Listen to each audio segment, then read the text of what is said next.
Good afternoon, Srilata.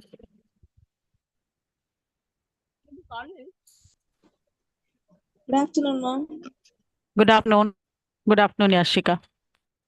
Just check with Narmada if the national anthem Tamil Thai வாழ்த்து link is ready. Oh, okay, ma'am. Or if you can share, Yashika, you can get the Tamil Thai வாழ்த்து link and share. Okay, ma'am. You know how to share, no? Oh, you Uh, want me to share? Okay, I'll share. See, when you're comparing, you should keep all these things ready. yes, ma'am.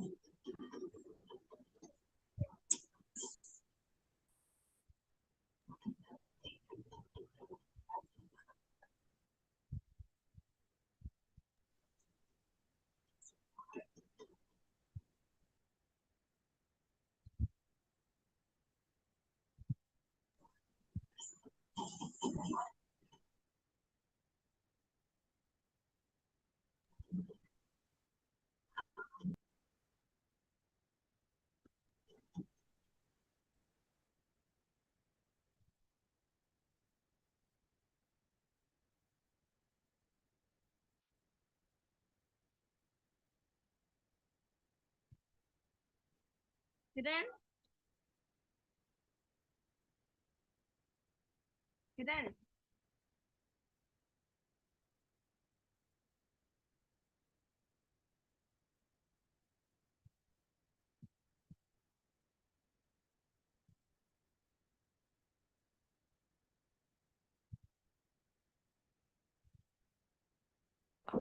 Yashika, I've got the Tamil Thai வாழ்த்து. I have got the Thai வாழ்த்து. Okay. Yashika, Yes, ma'am. I've got. Yes, ma'am.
Hello.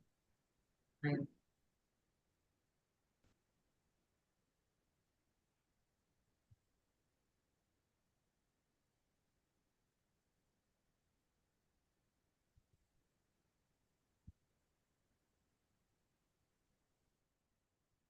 Hello.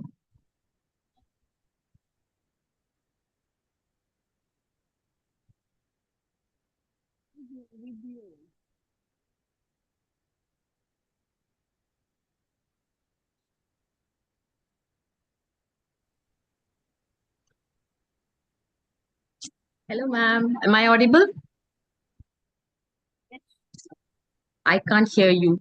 Second, please.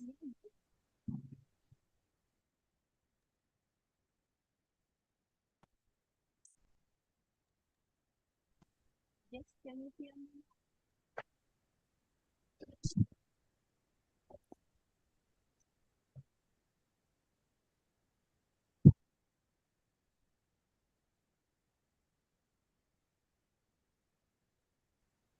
Yes. Can you hear me now?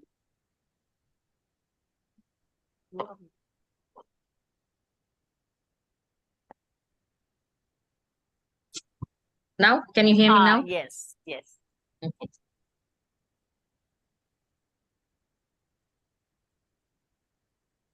The others haven't come in, I think. Neeti was here just a moment ago. Sonia was here. Yeah. Yeah. Welcome, Saraswati madam.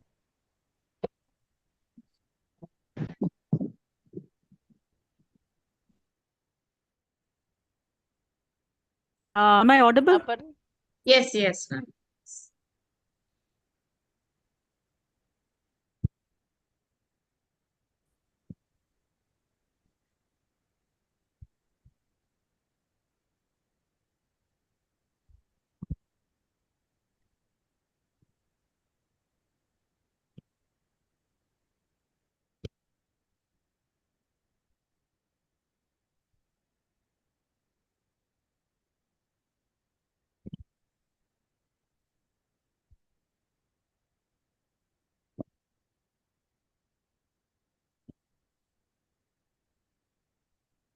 Ma'am, I'll make you co-host because you will have a PPT, right?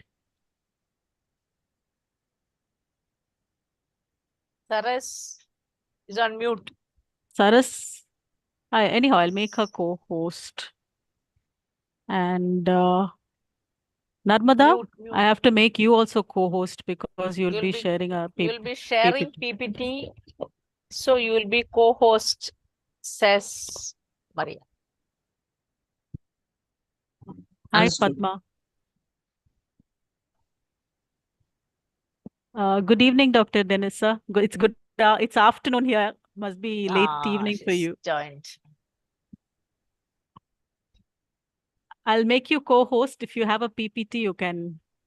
Sure, thank you.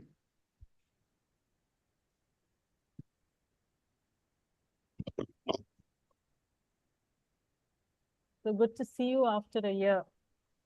No, Yeah, 1 year. Maybe 2 years actually. 2 years, no? 2 years. 2 years. 2 Awesome. years. Thank you very much for the invite. Mhm. Oh, we are honored. Thank you. And meet your co-speaker for this session, Dr. Saraswati. Hello. Dr. Denisa, Pleasure to meet you. you, Saras. You're muted. Dr. Saraswati is muted. Yes. Oh, she's gone off.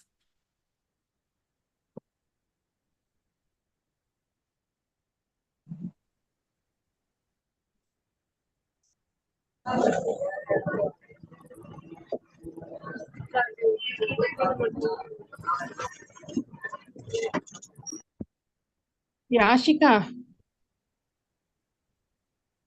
So can I ring up Principal Madam, Srilata, and tell her to join? Hello, Yashi.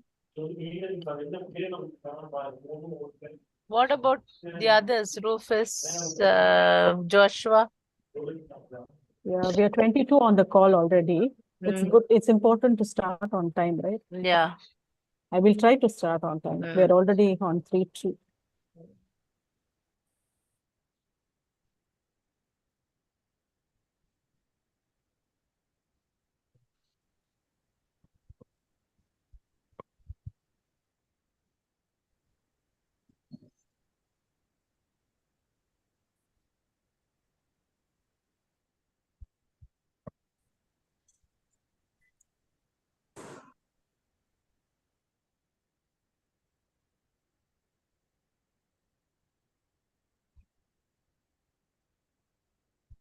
Principal Madam will join us.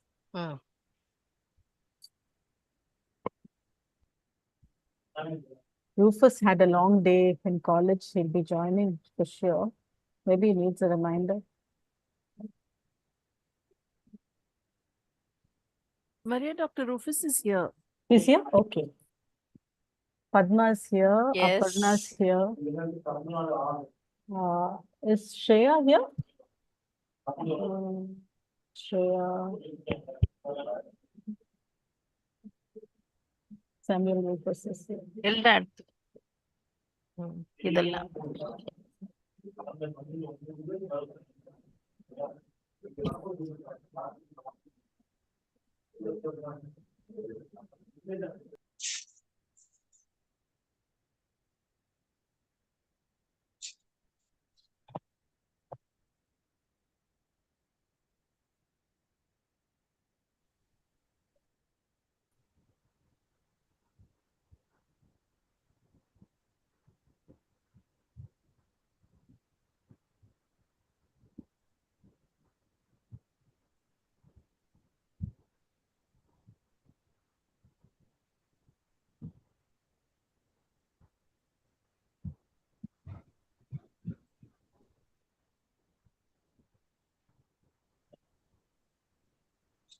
யாருக்கு வேளச்சேரி சுந்தருக்கு பிறந்த நாளா அனுப்பிட்டேன் முந்தியே இல்ல அவருக்கு இன்னைக்கு அனுப்புவேன் இன்னும் பார்க்கவே இல்லை இன்னைக்கு காலையில இருந்து ஃபுல்லா இந்த வேலையில தானே இருக்கு டிக்கெட்டை கன்ஃபார்ம் பண்ணிட்டு டக்குனு 31ஆம் தேதி நம்ம டிக்கெட் எடுப்போம் அதே போல return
Padma, Padma, Padma, Padma, Dr. Padma Karthi. Hello, can you hear me? Yeah, could you share the Tamil Thai வாழ்த்து and national anthem? I'll make you co-host. Yeah. Is-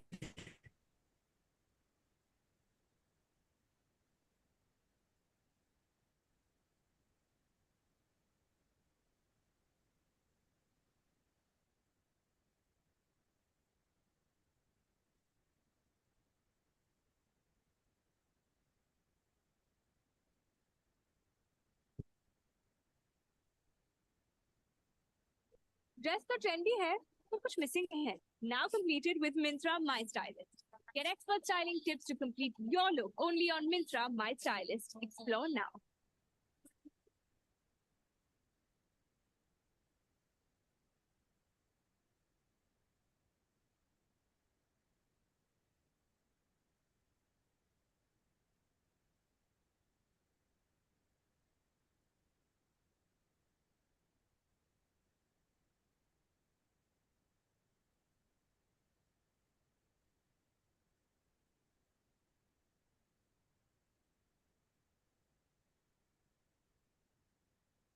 Padma, you're ready with it, right? Yeah.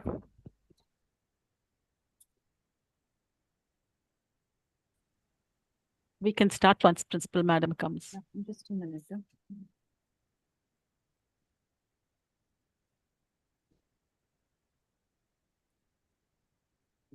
Yeah.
Is Principal Madam on the call?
அப்படியா சரி okay okay okay ma'am okay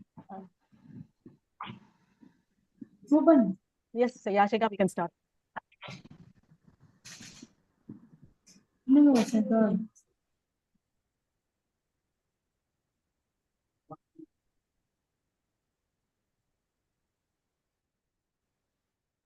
Yes, madam, we can start. I sent Vasanta to. Sorry. Yes, Yashika, we can start. Okay, ma'am. Good afternoon. On behalf of Tandem Research Club, I welcome you all to the valedictory session of Tandem Research Club of Department of English, Queen Mary's College. I request you all to stand by for Tamil Thai Varthu, an anthem in honor of our native land, Tamil Nadu.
Rashika, can I begin?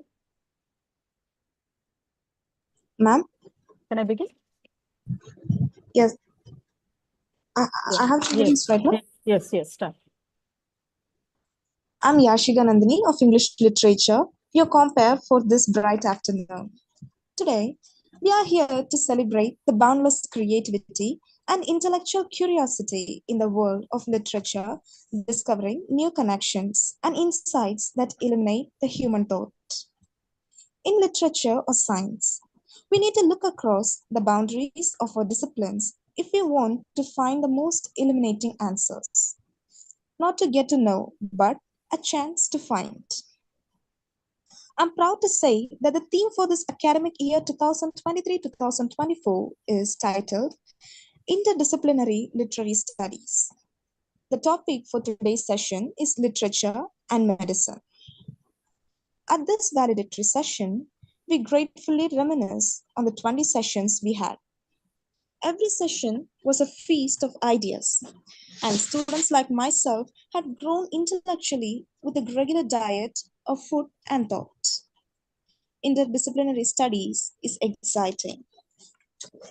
Now, we are honored by the presence of our principal, Dr. Biuma Mageshwari, Queen Mary's College, and I welcome Dr. Maria Priti Srinivasan, Associate Professor and Head, Department of English. We are thanks to the brilliant keynote speaker and paper presenters arise from every forum by our board members. In Tandem has been a positive influence in the lives of postgraduate students and research scholars.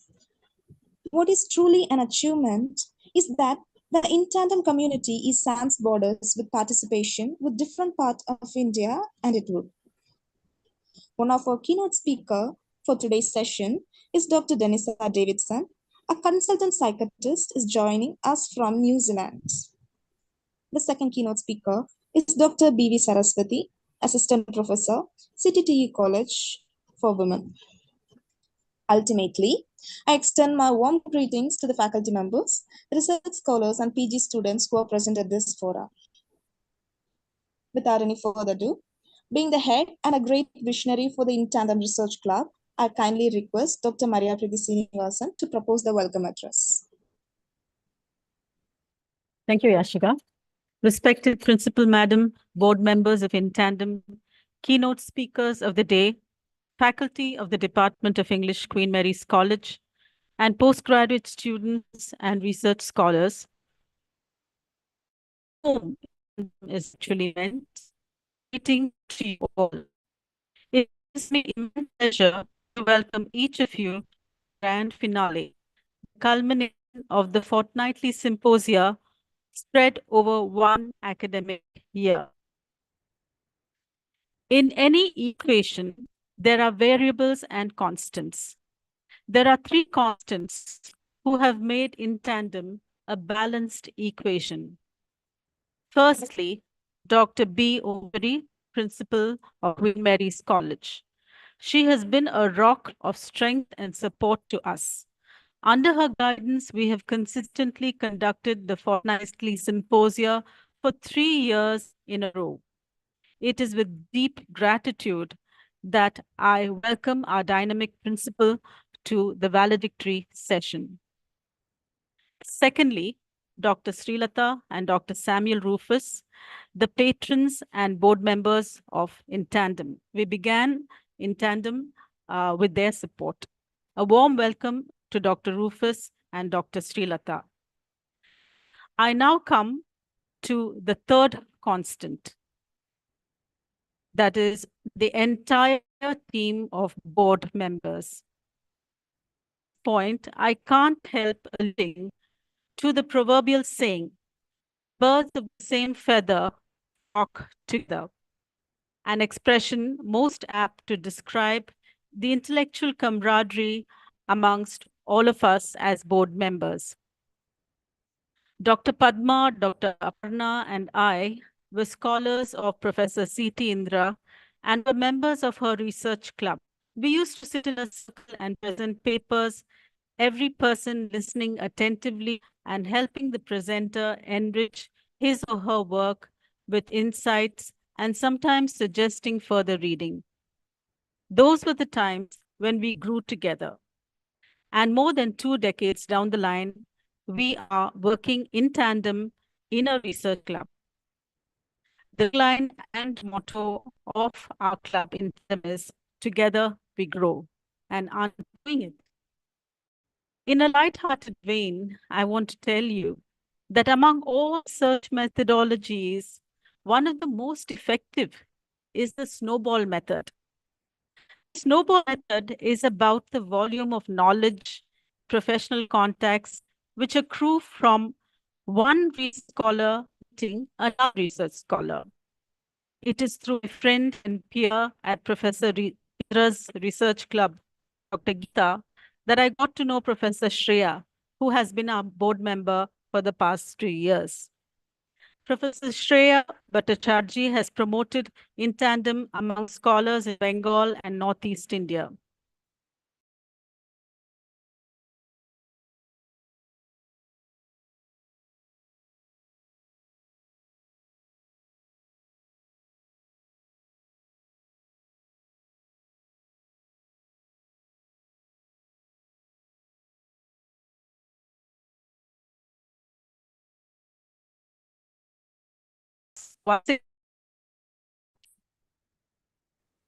And help when someone introduced us to Dr. Debil Dattare, who was enthusiastic to support In Tandem and later consented to being our board member. In the last 2 years, our board member, Mr. Joshua, has opened up a treasure trove by sharing his professional contacts and arranging keynote speakers and presenters across India. So you can just see how it has snowballed and grown over 3 years. Last year, 2 members of the faculty of the Department of English, Queen Mary's College, joined the board of In Tandem. Dr. Vinita and Dr. Urmila have rendered immense support to In Tandem by sitting in on every presentation every fortnight. Dr. Vinita, as the tutor of First MA, has gone the extra in getting her wards to attend In Tandem and benefit from the session. In this exclusive fraternity of college teachers, postgraduate students, and scholars who come together to expand the horizons of learning, we have the faculty of the Department of English who join the fortnightly inter meets. I welcome each and every one of my colleagues from the Department of English and thank them for their encouraging presence here. It has been rewarding to interact with the young members of In Tandem, that is postgraduate students and research scholars from various colleges. I welcome these bright young people to this valedictory session. To the keynote speakers, Dr. Denisa Davidson and Dr. Saraswati, I extend a warm welcome. Dr. Denisa's presentation in the first year of In Tandem has been etched in our minds. That indelible impression made us reach out to her once again. Welcome, Dr. Denisa. Dr. Saraswati is well known in the English studies circles in Chennai. It is our privilege to have two erudite people as keynote speakers this evening. A warm welcome to you, Dr. Saraswati, and Dr. Denisa as well. I welcome the behind the scenes in tandem team, Nancy, who practically puts together every session, Yashika, the compare for today, Irangumle, who will present the vote of thanks at the end of the session, and Narmada, who will present the in tandem report for the year 23-24. Today, as we celebrate the completion of 1 year at In Tandem, I look forward to an intellectually invigorating session in the company of committed educationists and scholars. Thank you once again for joining us this very special occasion, and welcome to one and all. Thank you.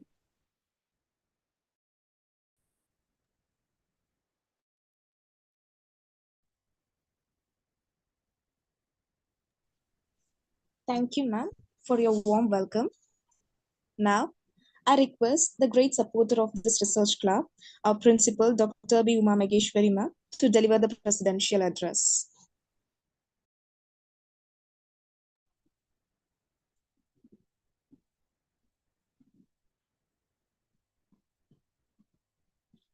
Good afternoon to everyone in the online platform today. As a principal of this esteemed institution, it gives me immense pleasure to be the part of this valedictory session of fortnightly symposium held, which is the successful academic endeavor as far as English department is concerned for the past 3 years. And I would like to thank in fact, welcome the keynote speakers, Dr. Denisa Davidson from New Zealand and Dr. B.V. Saraswati from Chevaliers Thomas Elizabeth College for Women, and of course the eminent board members of In Tandem Research Club, Dr. Samuel Rufus, Dr. Srilata, Dr. Aparna Srinivas, Dr. Shreya, Dr. Padma, and of course our faculty members, Dr. Urmila, Dr. Vinita Francis, and Dr. Mariyapriti Srinivasan, who is the head of the Department of English, who is instrumental for the for all the club activities that are happening in our college for the past 3 years. And I would like to thank and congratulate Dr. Mariyapriti Srinivasan and her team for having conceived the idea of starting so many clubs and successfully monitoring the progress of so many clubs run by the English department, Visual Arts Club, Research Club, and Visual Public Speaking Club, Theatre Arts, and so many clubs. I have been witnessing the constant progress of so many clubs run by English department. To the journey into the realm of literary art that shapes the inner self, nurtures the creative thirst, and sculpts the raw potential of ignited minds. The English Literary Club, as well as the Research Club, would like to support the students in their English endeavors and expand their experience in English outside their classrooms. It builds beneficial skills that are very much needed in various workplaces, and being able to express themselves clearly is very important when they work in groups. And if students, if you have any ideas, if you want others to accept, you need to be able to persevere. And that is the main objective of any club. And literary club especially aims to help better expression that helps to prepare students to work in global community by teaching them about social, political, and moral issues. To increase daily awareness and helps boost positive habits like reading, independent research, and organize various events and so many activities under the name of so many clubs run by the English department. And one such successful club was in Tandem Research Club of English department. And I'm very much happy to see the progress and I have been into some of the sessions and I am always excited to know about the topic of in Tandem Research Club of every session, and even today I am very much excited to see the topic literature in the field of medicine, which is going to be delivered by Dr. Saraswati, and I am very eager to listen to her, and I would like to see the connection between literature and medicine. Actually speaking, it is a pan-India forum for any academician and research scholars with a cross-section of keynote speakers, presenters from not only from Chennai, Bangalore, Ernakulam, Patna, Gangtok, Calcutta, and Jammu. This in Tandem Research Club has recorded presence of scholars from overseas.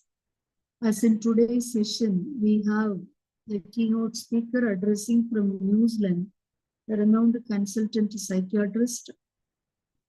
And in the recent session on literature and anthropology, we had an audience from Belgium also. And periodically, we do have sessions under this fortnightly symposium. And I am very grateful to Dr. Maria Priti Srinivasan for the consistent monitoring of the activities of any club for this matter. And I wish them all success and to conceive many more ideas for the betterment of student community in Queen Mary's College.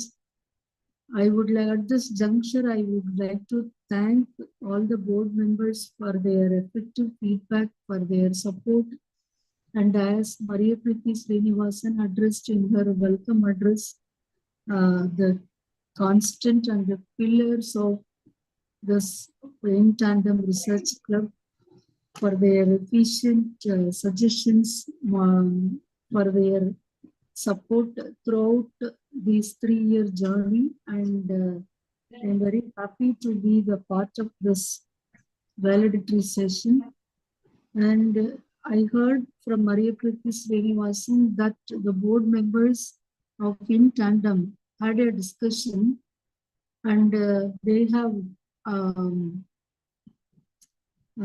conceived the theme for the next academic year 24-25, and the theme for the next academic year 24-25 is conflict, peace, reconciliation, and planetary well-being. As all, I am also very eager to be the part of in the upcoming sessions, and I would like to listen to the various dimensions that literature is having connections with other fields also. I wish all the very best. I congratulate and thank all the board members and Dr. Maria Priti Srinivasan, who are instrumental for this wonderful academic endeavor of Queen Mary's College. I'm very grateful. Thank you very much for this wonderful opportunity. Thank you.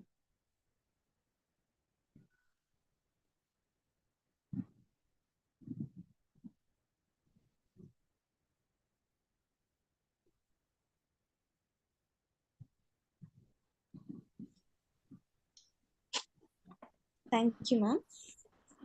Now, I'm delighted to announce that we will be felicitating the board members of In Tandem along with a moment of feedback.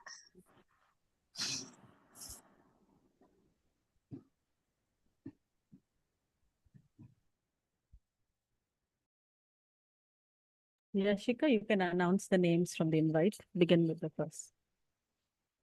Or the board members, you can invite each of them to give their feedback. Okay, ma'am. Dr. Samuel Rufus, Associate Professor of English, Madras Christian College. Dr. R. Srilata, Associate Professor and Head Department of... One by one, one by one, one by one. After Sir finishes, the next person. Okay, ma'am.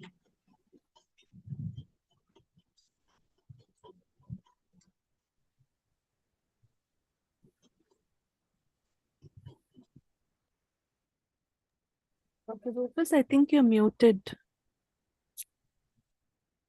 Audible, sir.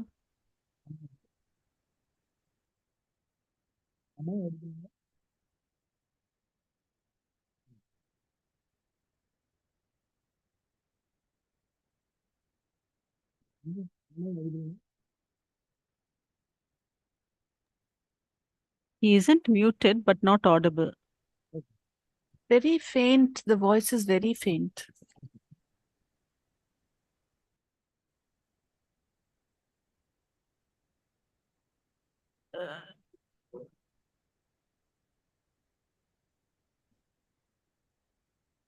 Sir, could you check your volume or something? Something could be up.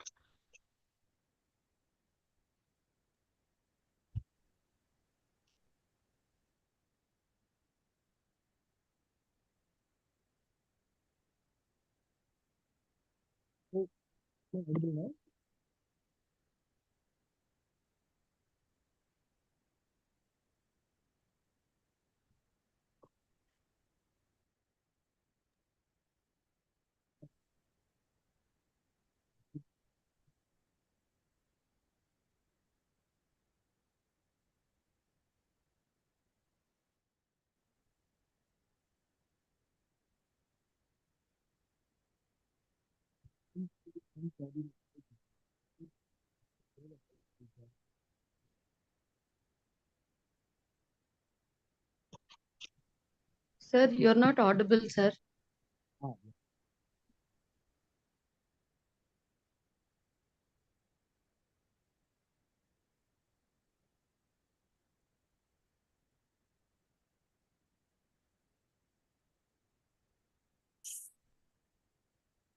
Okay, sir.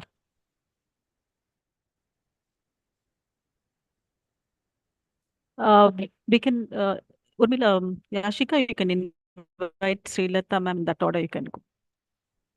Okay, ma'am. Dr. R. Srilata, Associate Professor and Head Department of English, Chalamal College for Women, Chennai.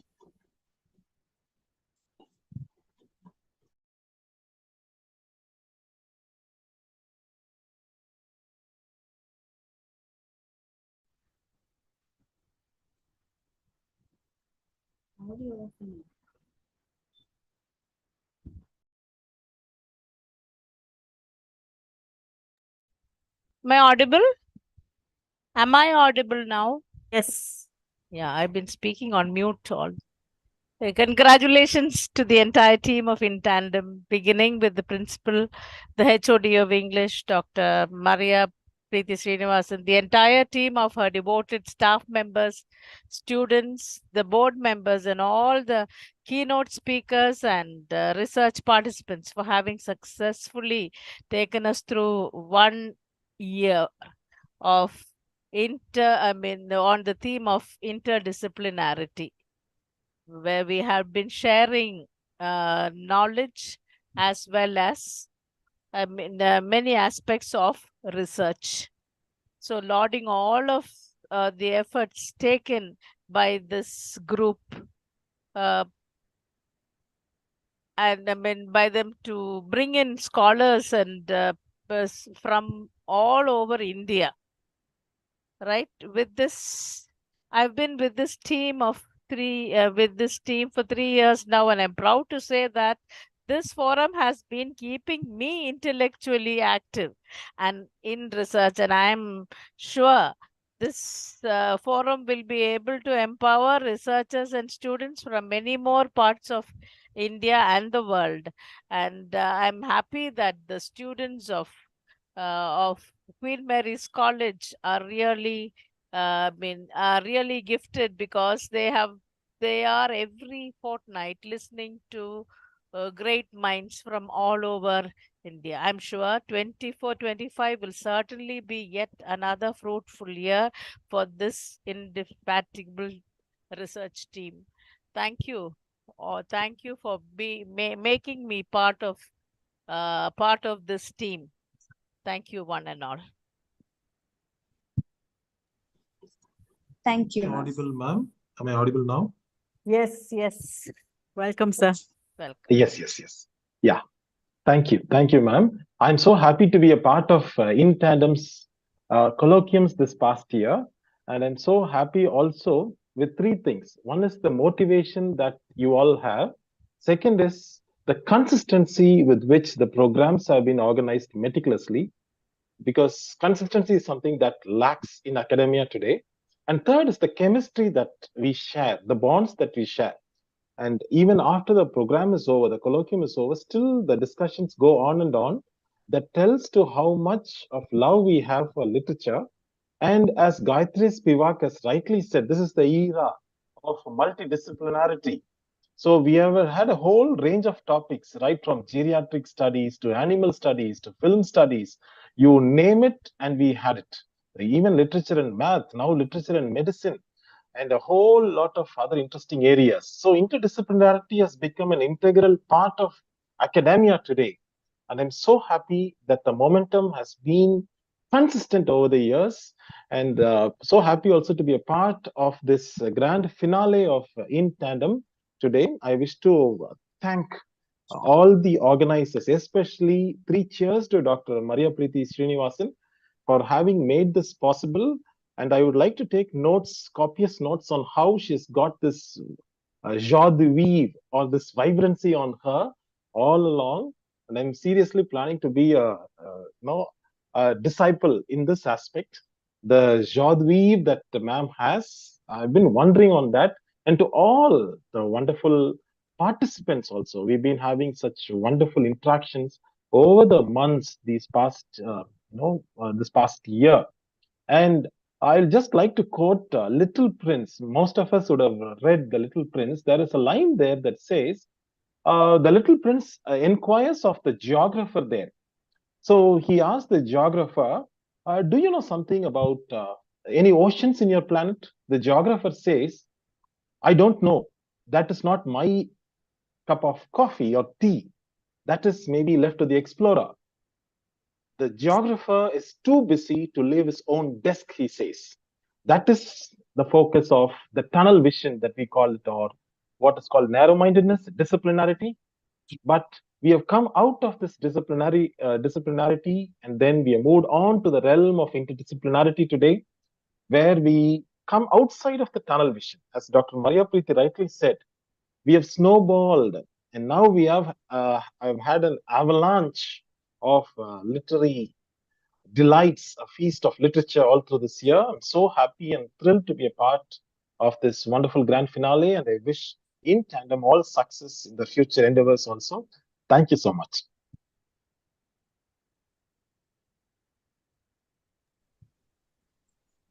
Thank you, sir. Now, Dr. Abarna Srinivas, Director, Emerald Dow Learning, Chennai.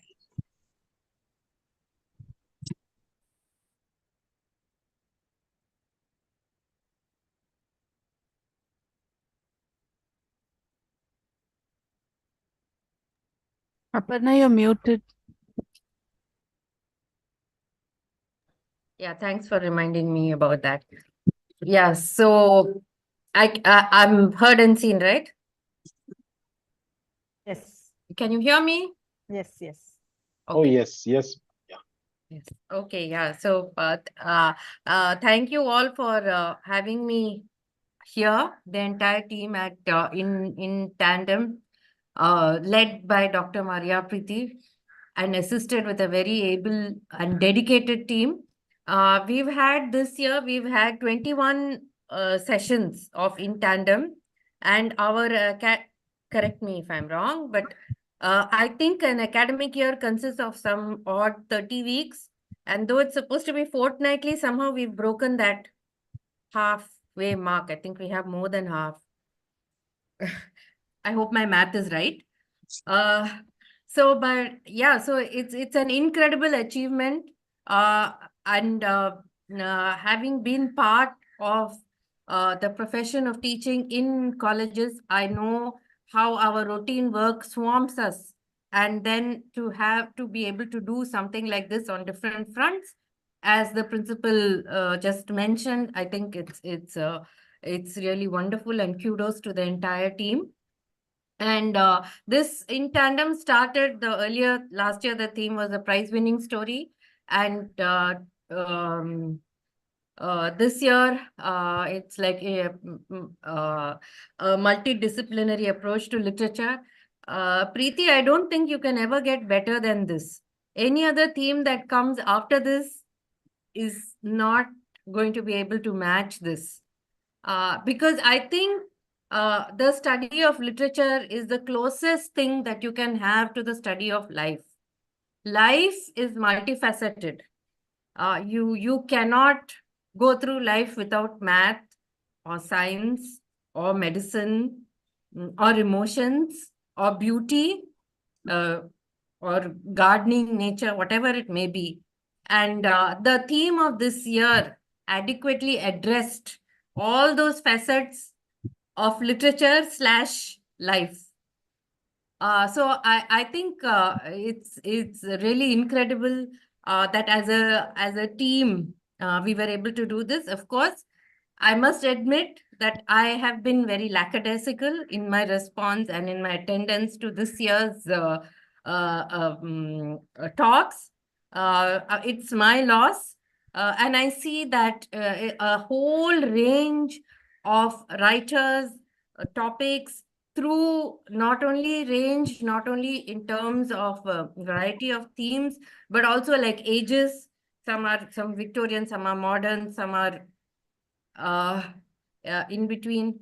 So it's really wonderful that we have a place where all this comes together, and Dr. Preeti and her team has given us this place to explore all these various facets that is literature, and like I said earlier, which is also life. So thank you so much, Preeti, and we congratulate you, and we pray and hope to give you more strength and more energy to you and your team to continue to do this. Yeah, so thank you.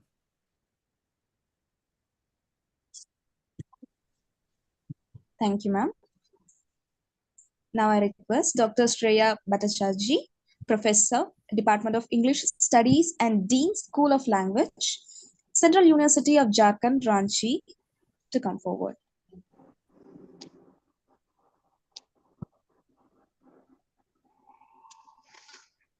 Am I audible? Yes, Shreya. Well, good afternoon, everyone. It is always a pleasure to come on board In Tandem. So first of all, I would like to congratulate Queen Mary's College, particularly the Department of English and In Tandem Research Club, and of course, Dr. Maria Preeti Srinivasan, who has become a very good friend of mine, although we haven't yet met in person. I take this opportunity to say that this has been a really enriching experience for me personally, for my research scholars, and also to many of my colleagues who have come on board and spoken on different topics on In Tandem. I thank Queen Mary's College and In Tandem for creating a platform where there can be a free and fruitful exchange of ideas. I have been associated for the last 2 years, where the first year we talked about prize-winning stories, and this year it had been all about interdisciplinary studies, and we discussed on topics ranging from literature and physics to literature and maths to, of course, literature and medicine that we are looking forward to today. I'm sure that In Tandem will pave a path in leading scholars to explore different avenues in the coming future. And as we grow, the platform will broaden, and scholars from all parts of India as also abroad will come together for a healthy exchange of ideas. I wish you, Dr. Maria, all the best. I wish my fellow board members of In Tandem all the best. And I particularly congratulate all the scholars and students who have spoken in Tandem and also who have contributed in different ways to In Tandem. Thank you. Thank you. It has been a truly enriching experience.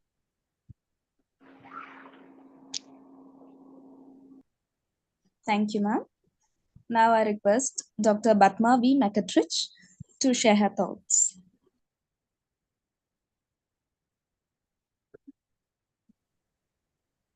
Good afternoon. I hope I'm audible. Yes, you are. So thank you so much for having me as part of In Tandem. Big congratulations to all the members of who've been part of this wonderful venture, and a very special congratulations to Maria Preeti. Like she mentioned in her welcome address, we've been fellow researchers for a very long time. And it was very nostalgic when she mentioned the research club that we used to have at Madras University, and the way in which we used to listen to each other and sometimes tear each other's papers apart. But what emerged was something really, really good, and something that was that made a lot of memories. This year particularly, like Aparna, I'm sorry, even I hadn't been that punctual. I didn't cross my 75% attendance, I guess, for the meets, but it was wonderful to listen to all the talks that I did.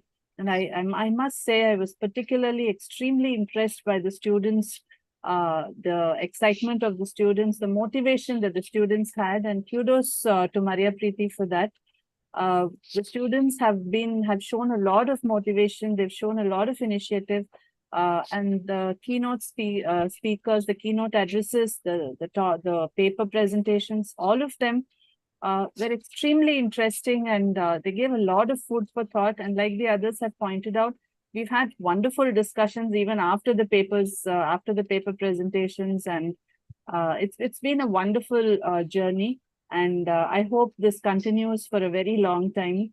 And my best wishes to the entire team, to all my fellow board members, to Maria Preeti especially, and to all the students and people who have joined this group from across the country. All the very best.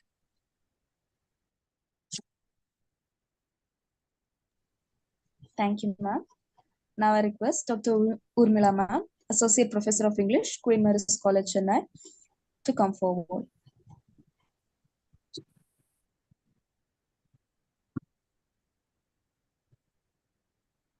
Good afternoon, everyone. I'm extremely happy to be part of this team and to be part of this session today. It is my pride and privilege as a board member to have attended almost all the sessions of In Tandem right from the beginning. Maybe I would have missed out one or two sessions due to other commitments. To tell you the truth, I have been more at the receiving end, except maybe on occasions when certain subjects were very close to my heart, of which I had a knowledge. I was able to contribute something. So I'm really happy that I was able to participate and then learn from the different presentations made by the keynote speakers and also the paper presenters, because a wide variety of subjects was included. We were literally bombarded with a lot of knowledge. So it was almost like a shelling, I can say, and something unimaginable. We never ever imagined that literature could be approached from such interdisciplinary studies approach. So it was very diverse. Maybe you can name it right from criminology to memory studies to anthropology, anything, whatnot. And as Padma ma'am rightly said, I always feel literature has got to connect with everything, because every field of knowledge is something to do with the universe, the world, and we keep wondering at the world. So even in my orientation program, I've spoken about the wow factor, WOW, wonder of the world. Every subject makes you wonder at the world. And that is how we try to understand the different aspects of life and living. And this was made possible through the interdisciplinary approach, even though literature, I feel, has an edge over others in a way that literature starts with the study of the self and then extends to other things outside of us. Whereas other subjects, maybe science and mathematics, they all talk about some concepts or philosophies which are external to us, but literature starts with the self. But we need to look at all the aspects of life and also study the interrelatedness. So that was what was very impressive regarding the very choice of the theme for the entire year. And we have had paper presenters and keynote speakers from the entire cross section of India, I should say.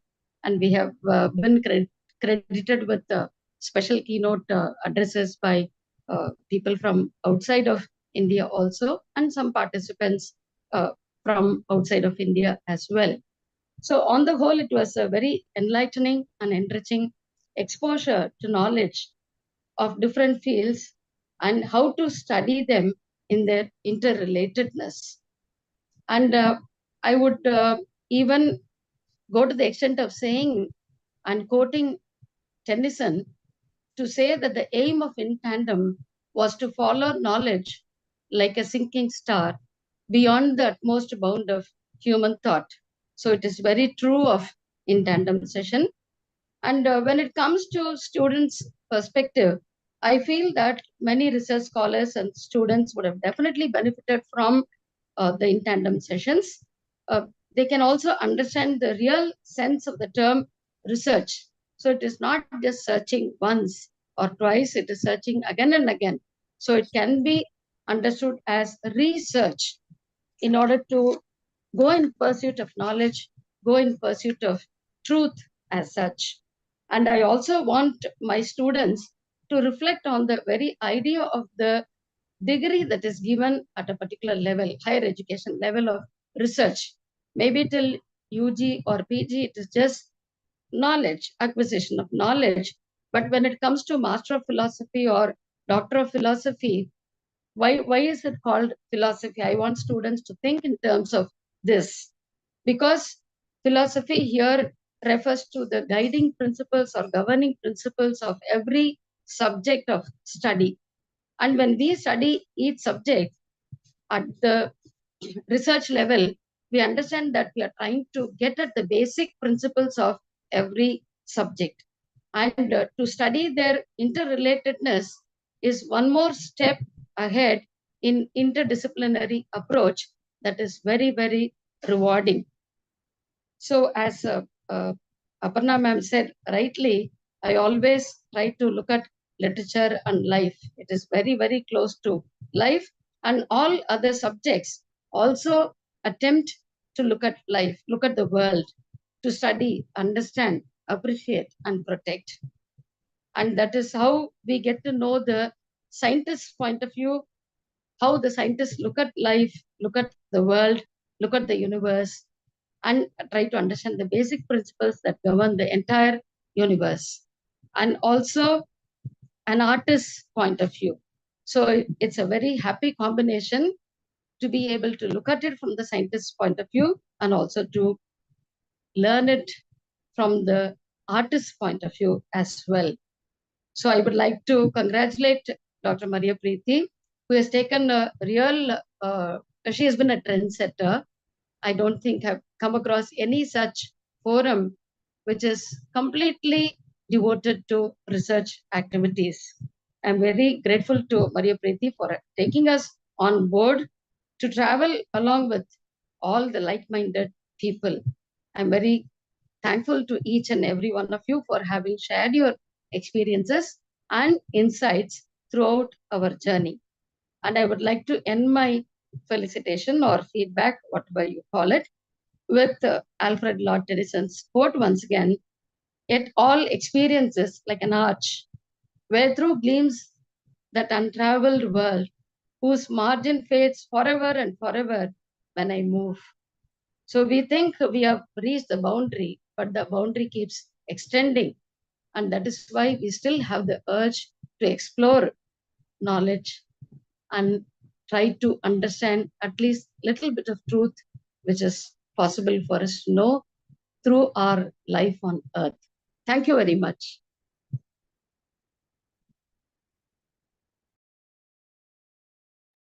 Thank you, ma'am. Now, I request Dr. Vinita Francis, Associate Professor of English, Queen Mary's College, Chennai, to give her thoughts on.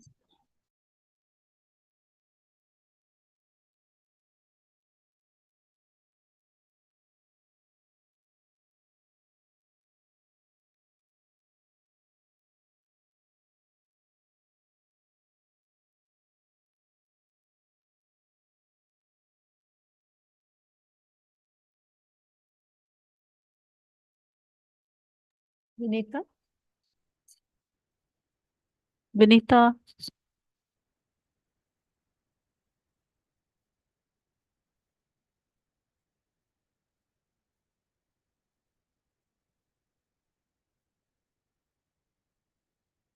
Hello?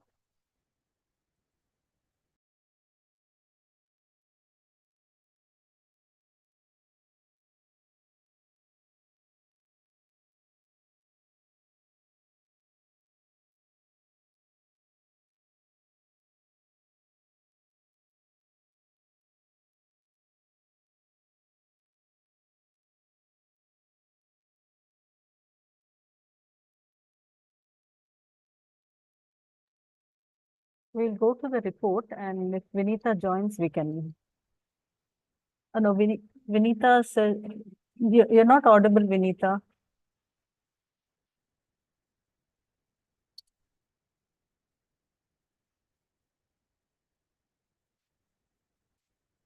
Vinita's not audible. Vinita? Can we have the presentation of the report, and then maybe when Vinita can figure out what's up with her system, with her device? Okay, then can I go forward, Yes. ma'am? Yes. Thank you. Thank you everyone for their wonderful feedback and their insights. Now, I request Ms. Narmata, PhD, Research Scholar of Queen Mary's College, to give the report of In Tandem Research Club of the academic year 2023-2024. Ma'am, please give me a permission to share my PPT, ma'am. I've made you a co-host, so you can share. For me, it shows host disabled participant screen sharing here. Okay, just a moment.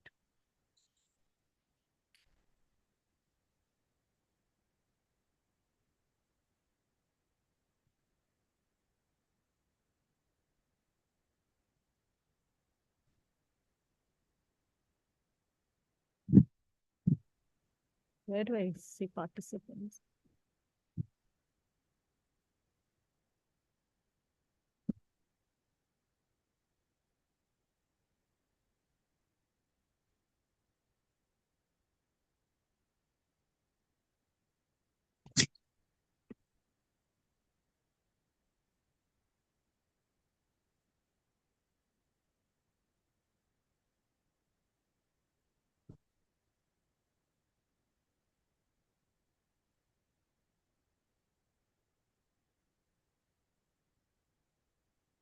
Yes, I made you co-host. Still showing host disabled participant screen sharing. I've opened in two way, ma'am. One in mobile phone, one through PC I'm sharing.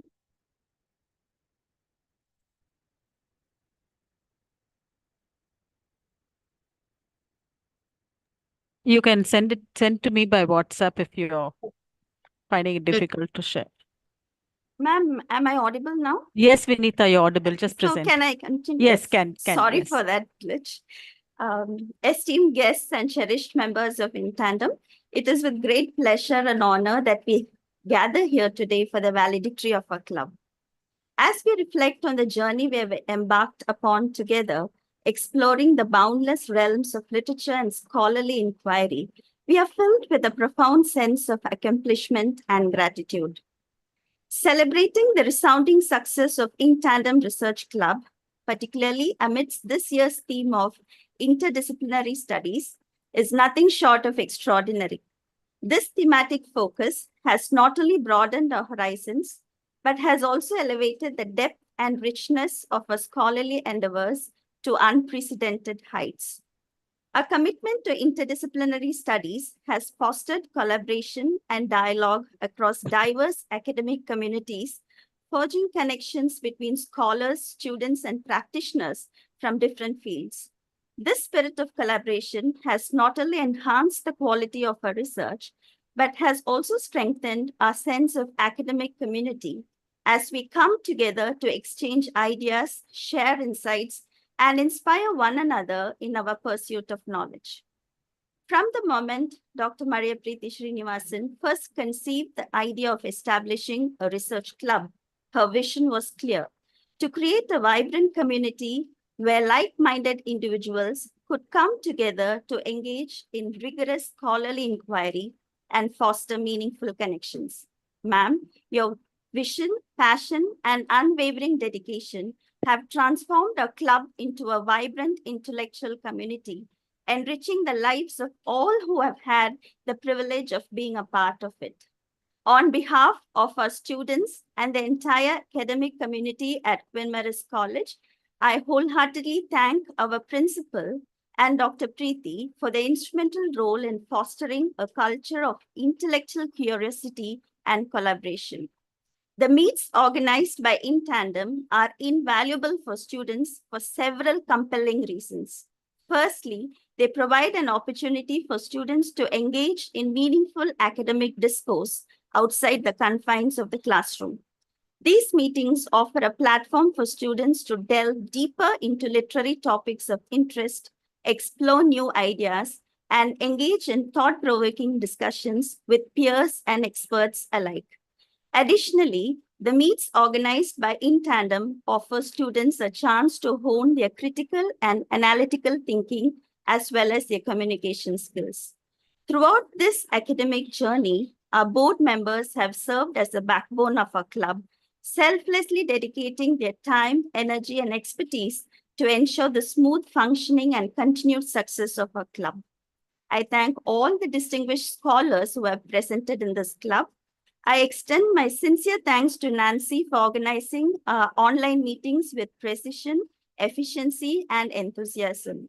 In Tandem has set the tone for a club that values cooperation, camaraderie, and intellectual curiosity, and I have no doubt that it will continue to inspire and guide its members on their scholarly journey. As a current PG tutor, I'm looking forward to the presentations by our students in the forthcoming academic year.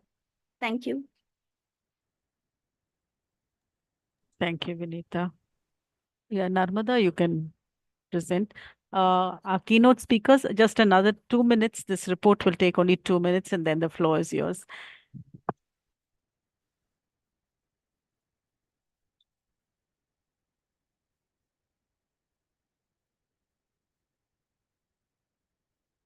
Just a moment, I'll share the screen.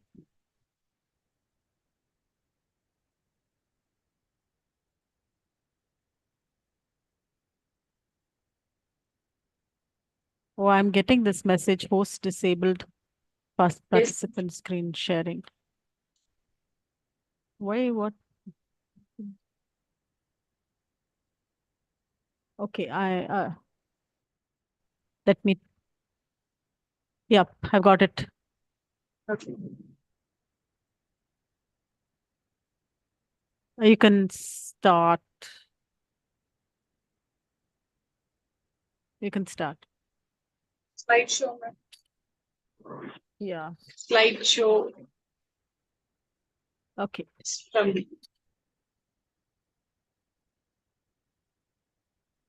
Yes.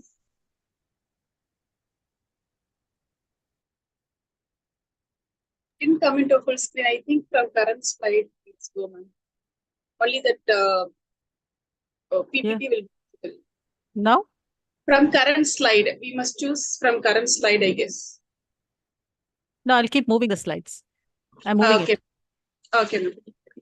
So my warm greetings to everyone present here. I'm happy and very much excited to deliver the report of In Tandem Research Club, which has been serving as a great platform for the young scholars and researchers to get in touch with the academicians and experts to explore new knowledge at various intersections.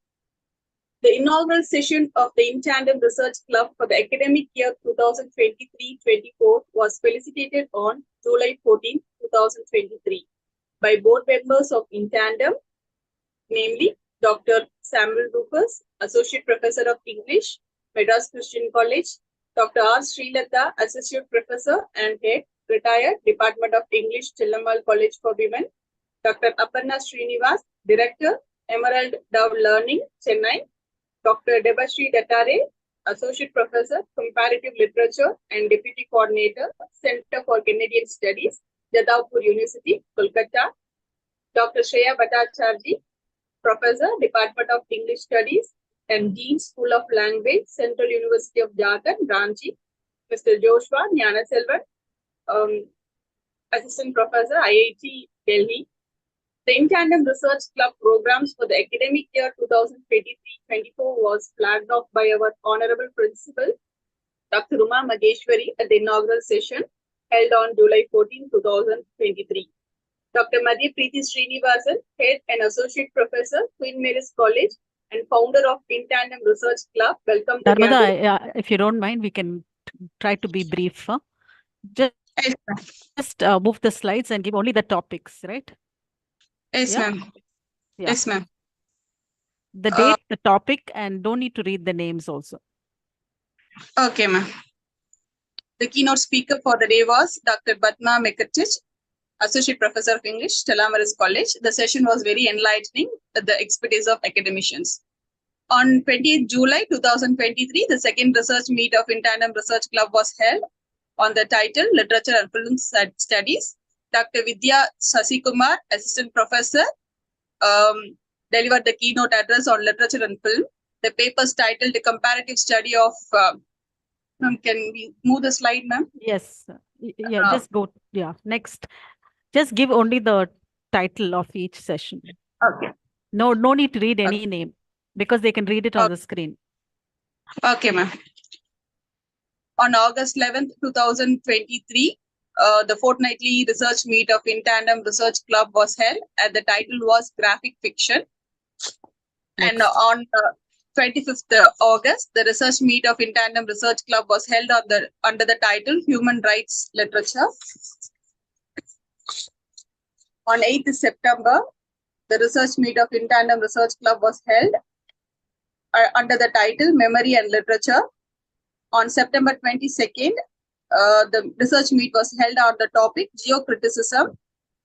And on October 20th, the research meet of the In Tandem Research Club was held on the theme Literature and Physics.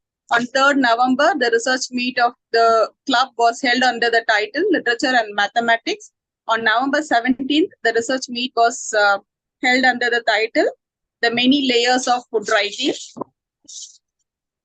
On 1st December, the research meet's title was Literature and Animal Studies. On 22nd December, the title for the research meet of the In Tandem Research Club was Literature and Crime Studies.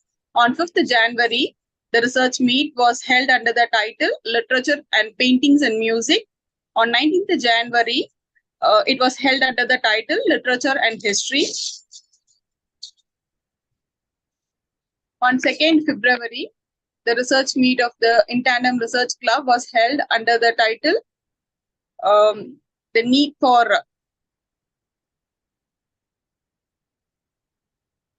educational equity in the story that must not be told.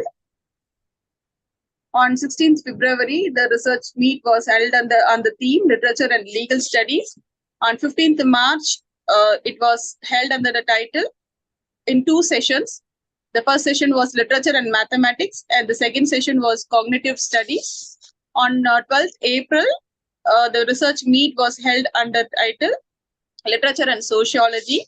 On 19th April, the research meet was held on the title Literature and Anthropology. On this 3rd May,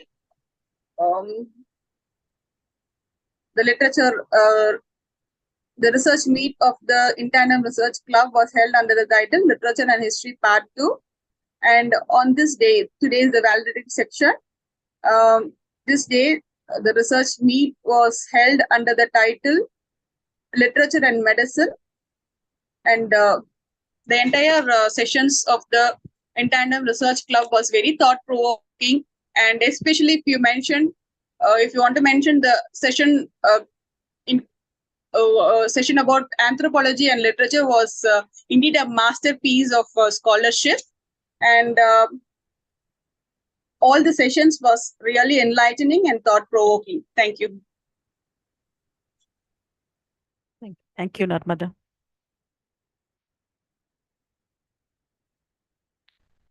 Yashika, please Yes, ma'am. invite the keynote speaker. Now, coming to the essence of today's session, I'm pleased to introduce our keynote speakers. Our first keynote speaker is Dr. Denisa Davison, a consultant psychiatrist, Reboot at New Zealand. Dr. Denisa Davison, as a doctor, she sees her profession as a service and a caregiving for her patients, handling the patients of PTSD, ADHD, ASD, self-harm, and so on. She has addressed In Tandem Research Club as a key speaker in the year 2021-2022. We are delighted to once again, Madam, to address this forum. Our second keynote speaker is Dr. B.V. Saraswati, Assistant You can Professor. invite Madam later. We can start with Dr. Dennis. Okay. Now I request Dr. Denisa Davidson to come forward on her title, Language, the Medium of Ideas. Thank you very much. And I want to thank the In Tandem team for this invite. I'm very humbled. And I also want to acknowledge how grateful I am that you brought the time forward so that it's a reasonable time in the evening for me. Thank you very much. I appreciate that. Thank you, everybody, for being part of the session. I'll share my screen and keep talking as we go. So I've got 2 screens here.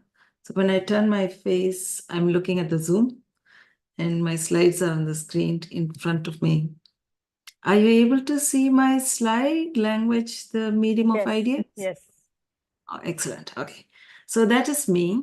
I'm a psychiatrist in Auckland. I work across the age spectrum in my private practice. In my public practice, I work mostly with children and adolescents. And I'm very interested in understanding the brain, how the brain works, and finding different ways of how we can change and reshape and adapt our brain circuitry. So that's kind of why all these trainings are there for me. Now, when it comes to language, knowledge and communication are really, really key to science. And I think medicine needs language, probably more than language needs medicine, to survive and to grow. And for the father of medicine, Hippocrates, was a very keen observer. If he had only been a keen observer, he couldn't have passed on his knowledge. He passed on his knowledge because he was also able to document everything and write extensive manuals on his observations. So that is how he preserved and spread knowledge. And that's kind of what we are trying to do today in our everyday lives as medical practitioners, observe, teach, and pass on. So in medicine, one of the things that you hear often when you're training is, if you want to be an academic, you've got to publish or you perish. So people do try to publish whatever they can. The level of evidence table is like this pyramid, you may be familiar with it. So with each level of evidence, when you see publications, the kind of narrative changes, the type of writing would change. It becomes very technical when you go up the pyramid.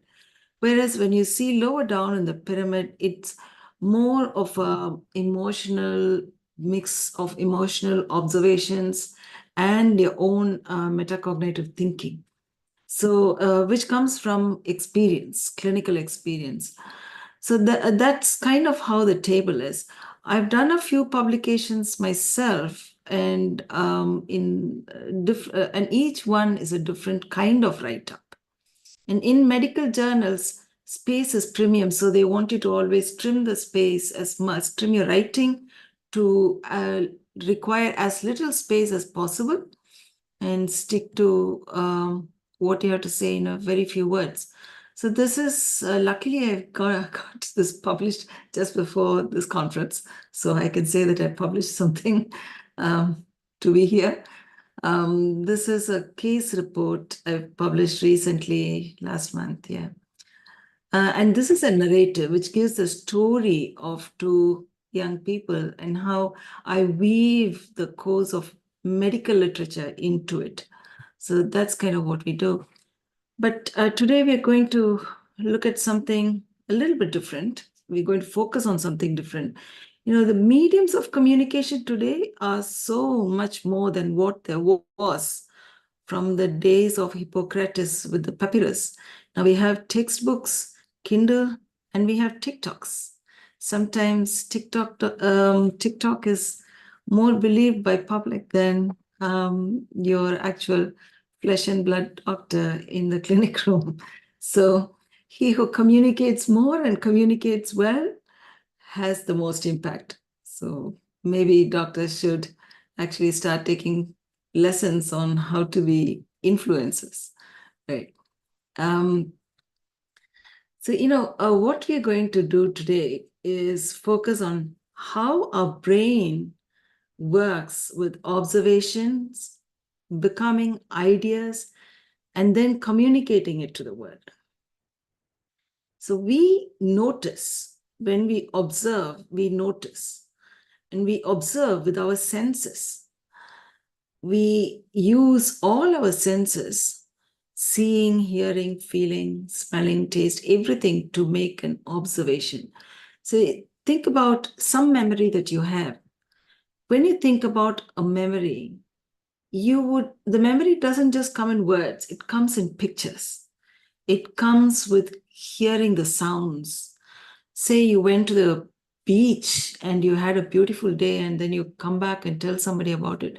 You're narrating your scenery, your visual observation, the sounds, the feeling. You can feel it when you talk about it.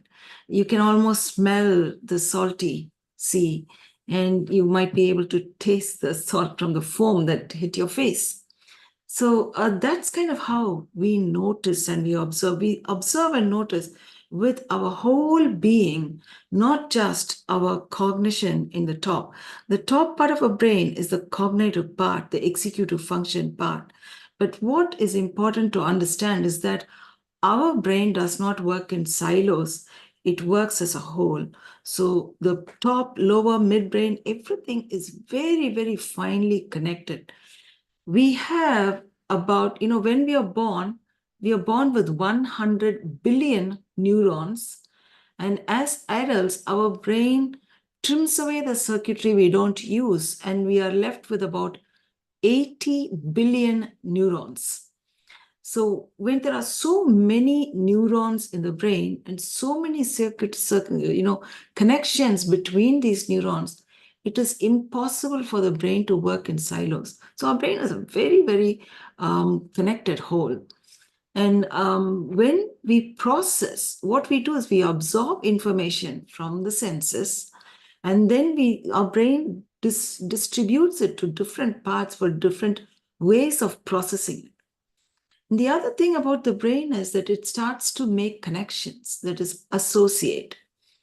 It's called the Hebbian principle of learning, where and it makes sense of what we are sensing by associating. So, for example, if a child is looking at a cat, if it's a toddler, then the mother will say that is a cat. So the child's cognitive thinking is thinking that is a cat. And then the cat meows. So the child associates the meow with that as a cat. And then the child may touch the cat and feel how it is. So it associates the touch, and then it may smell the cat. So the child's brain starts connecting all this, make it into one whole, and next time somebody says the word cat, the child will have the picture of the cat, the way it touches, smells, and what did mom say? That is the name cat. So that's kind of how our brain associates and learns. And then once we have that learning, we exercise our creativity. That's where we get our ideas. And in the next few slides, we'll look at a bit of in what state of mind is creativity blossoming. And once we have our ideas, like Hippocrates, we don't keep it to ourselves, we communicate it. When we communicate, it preserves and propagates the idea. And that's how we grow. That's how medicine grows. That's how medical literature grows. So this is how the brain learns, different parts of the brain. There is a lot we do not know about the brain than what we actually do.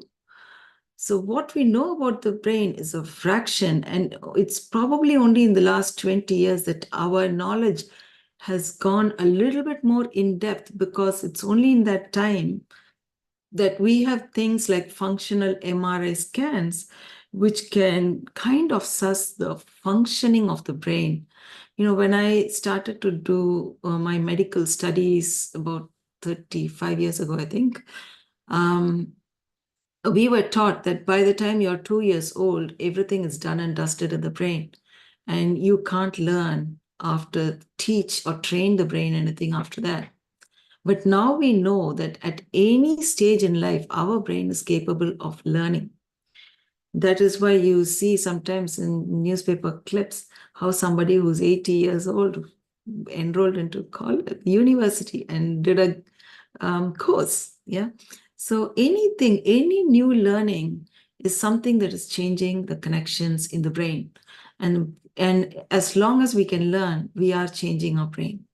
So if you learn how to play the piano or the violin or sitar when you're 60 years old, your brain is changing. If you learn a new language, your brain is changing. So every time we learn something new, we are changing the brain. And the brain learns with different parts. It learns verbally, it learns by sensations, visual, movement. These are all different ways our brain uses its different parts to help us learn. And then this prefrontal cortex, that is what sets us apart from animals, because the prefrontal cortex helps us to assimilate, think, reason, logic, and reflect. That puts everything together and makes a gestalt of the things that we learn. Now, this is a really interesting network in the brain. It's called the default mode network. So this network was discovered, I think, in 2009, probably. Now, what happened was people were studying functional brain scans to figure out how each part of the brain was working, connecting and working. And they did not realize, nobody thought that when we are at rest, some parts of our brain are actually coming on. and they work. And that is something beautiful our brain does, because this network, called the default mode network, that switches on when we are at rest. So that is the time we relax, we unwind, we reflect, we dream. Right? That is our ideas lab in the brain. And when this default mode network is working well, we are creative. We are at our best, coming up with ideas and all kinds of things. We are not focusing on the task, but we are focusing more on the background. We are not blinkered, but we are free to be creative.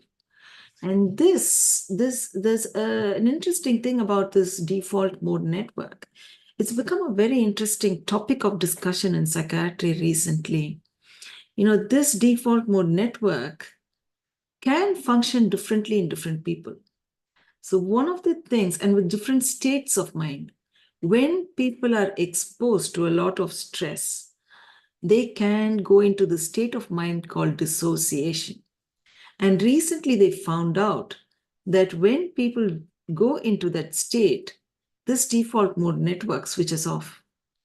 So that means technically when we are very stressed, very heightened, we don't have the ability to be very creative. So to be creative, we have to first address what is bothering us and bring our brain to a calm state. So practically in our daily lives, if you're doing assessments, analysis, research, remember to have creative ideas. You've got to be in a space where your default mode network is switching on. That is a space of rest and relaxation. And equally, when you're teaching somebody to help them to do their best, you've got to have them be able to feel relaxed enough after they go back from class so that they can relax at home, exercise their creativity, and absorb the learning in a calm and relaxed state. So the creative lab in the mind is the default mode network.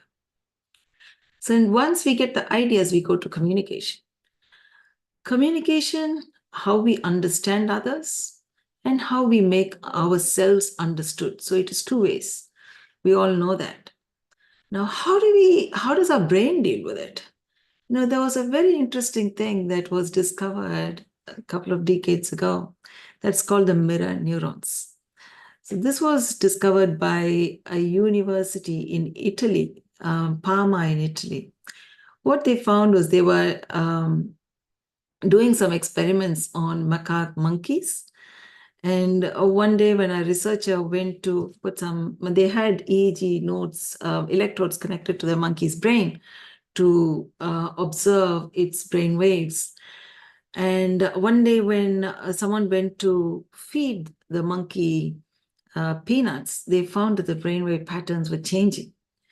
So then they wondered what was happening, and they figured that the monkey's brain was showing the changes in the brain that are related to actually eating up, doing the same motor movements of taking a peanut, just like what the researcher was doing when the monkey was observing it. So that means that those kind of brain waves happen not only when the monkey is taking a peanut, but also when the monkey is watching somebody take a peanut.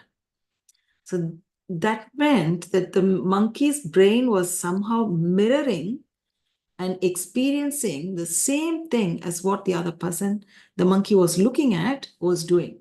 You know, we talk a lot about mirroring. We talk a lot about how we mirror each other. And if you see articles, there'll be people who say, if you sit like this, someone sitting next to you would be also soon sitting like this. If you cross your legs, somebody now opposite to you may also cross your legs. Or if you yawn, someone near you may also yawn. So we do mirror each other. And there is actually a very scientific neurological basis to that in the brain in the form of mirror neurons. Mirror neurons are important because we are social creatures. We are not meant to be isolated, and we need to understand each other, to know each other's intent to survive. Mirror neurons, by helping us to mirror somebody's movements and feelings, it helps us to understand people's intent. And yeah, so that is a survival thing. When you think about if you're watching a movie and there is a very teary scene, how many of us cry? That's our mirror neurons watching the actors. How many of us, when you watch a cricket match and somebody does a sixer, how many of us go, oh, it almost feels like I did it. And that is the mirror neurons working. So that is our social brain. And in literature, when we understand each other, that is when we can express in our writings what we can put ourselves in other people's shoes, mentalize, and express that in our writing. That is also when we read books, we can feel what the characters are feeling. That's because our mirror neurons are responding to that literature, that write-up. And then finally, how do we express? Effective expressing of things, how our brain does is, there are different areas for speech and learning in our brain. Now, this is the front part. If you can see my cursor, the blue, that is the front part, and this is the lower part of the brain. Now, when we look at words, we're using this part more because that's a visual part of the brain. And when we hear audio books or any other songs, musics, whatever, we are using this part, the auditory part. And each part does its own processing. When we are talking, we are using our motor cortex. And, when this part is our cognition. So when we talk, actually, it's quite in a very simple way. If you think of, if I should turn this, instead of showing the brain like this, if I turn this like this, it makes it like an upside down triangle. And this is the top part with an executive function. So this is the cognition part of the brain for speech, where we sieve and filter and bring out appropriate thoughts and ideas in our speech or in our expression. The lower part, this part, it's called Wernicke's area. This is for fluency. So you see, when we are very emotional, we use this. But then when we are in a good space, we exercise our cognition and we filter words we don't really want to say, and words if we say, then we will want to pull back, right? And then have to go and apologize. So this is when we are, if you notice, people when they are tense, they can say a lot of stuff without filter. That is this part of the brain working. So yeah, when you see very emotional literature, it's coming more from this part. But very contained literature is filtered. So it's coming from this part. And both would have its own values. Sometimes there is silence. Sometimes the silence might be an appropriate silence. Sometimes silence is when both these parts go offline because the brain is just too stressed and we are functioning on our lower part of the brain, which is just it's not a cognitive brain, it's not a reflective brain, it's just our reactive brain. So that's one of the ways that our brain functions.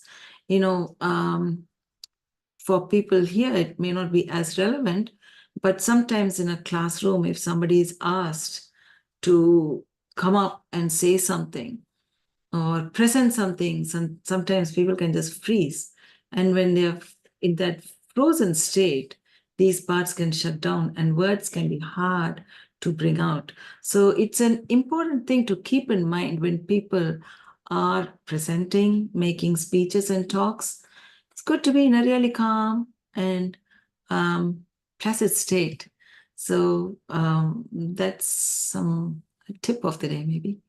So finally, coming to my conclusion, ideal brain function is useful to have ideal ideas, and ideal ideas should be ideally well communicated. And how we do that is when we are in a good state of mind to have our default mode network switched on, and then have our mirror neurons well functioning. Mirror neurons develop with experience. So the more we interact with people, the more we have conversations, the more we learn culture, the more we read narratives, biographies, autobiographies, or stories. Those are all things that can help our mirror neuron system to grow and flourish. And then we express our creativity in a effective way by sieving it with our cognition. That's kind of my 2 little cents for today. Thank you for listening.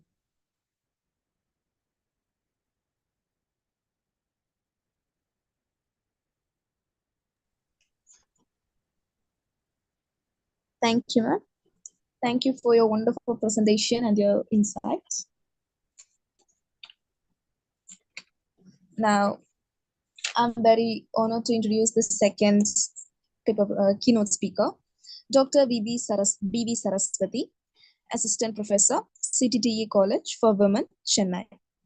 Her literary engagements are versatile, worked as a voluntary teacher in UK, a French teacher in Chennai Matriculation School, and a full-time scholar in Ethiraj College.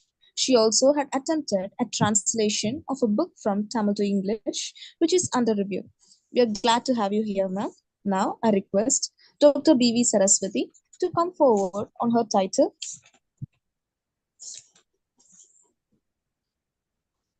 Literature in the Field of Medicine. Yeah, you can, ma'am. Am I audible? Yes, ma'am. Okay. Can I share my screen, please?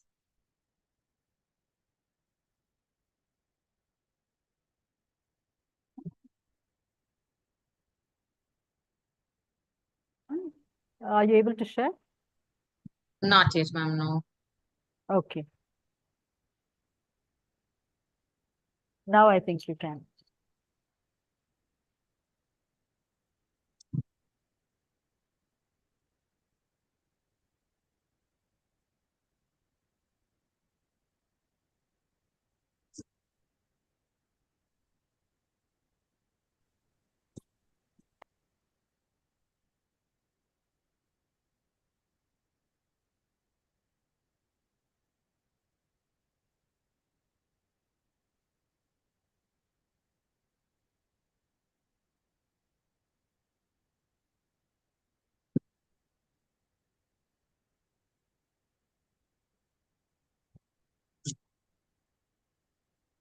Am I all set?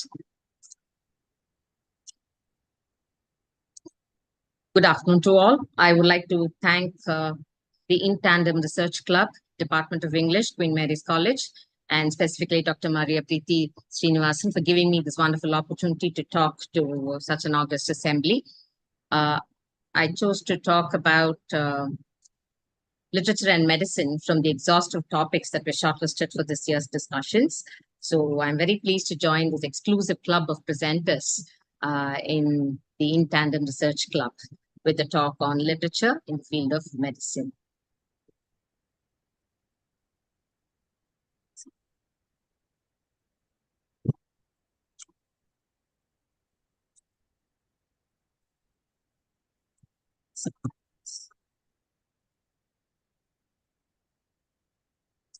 Sorry, it is misbehaving, so I'll just... Okay. Literature in the field of medicine. A glance at the recent trends in literary research will reveal how popular medical humanities has become. It has evolved into health humanities and has now even diversified into graphic medicine. Literature in medicine is a collection of diverse resources related to health, healing, and being human. From books to graphic novels to films and poetry, a wide range of voices, perspectives, and experiences are showcased for the edification of the student of medicine. Words are how people communicate, and so to exclude literature from any field is impossible. And just now, Dr. Denisa had said, medicine needs language to survive and grow, for recording, for discussion, and for future planning. And so, literature and medicine come together. The ability to tell in words and stories what the patients seem to have gone through foregrounds the medical effectiveness of a physician. This is an inherent relation between literature and medicine, and Hippocrates understood it. William Osler recommended that great literary texts should be studied by students of medicine. Sigmund Freud recognized that his case histories read like short stories showing the patient's sufferings and symptoms of the illness. And William Osler is credited with bringing the medical students to the bedside of the patients and making them listen to the patient.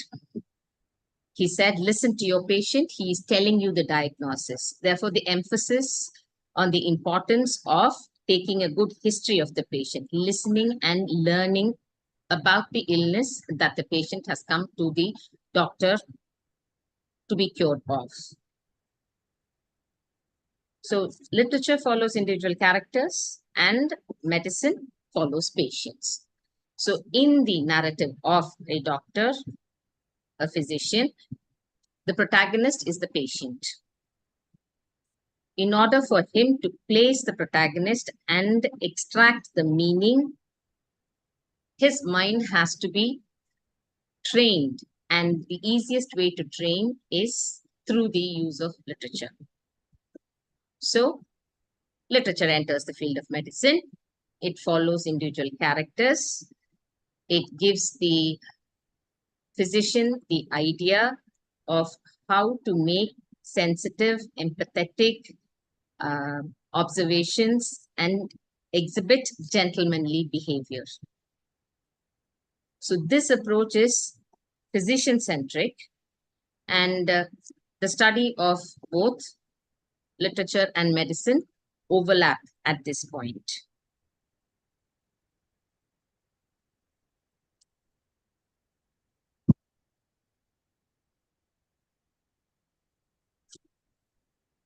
After the 19th century, the study of literature has been incorporated into the medical curriculum the world over. So medical students and doctors are required to read and take a few courses. And this provides the medical students and doctors with the narrative skills necessary for the practice of medicine. While they read about the stories, it mobilizes their narrative knowledge and enables full understanding of human sentiments surrounding the sickness, which they then apply when they are confronted with the patient. They try to understand the suffering and pain. The doctor is able to place himself and receive the points that the patient is trying to express.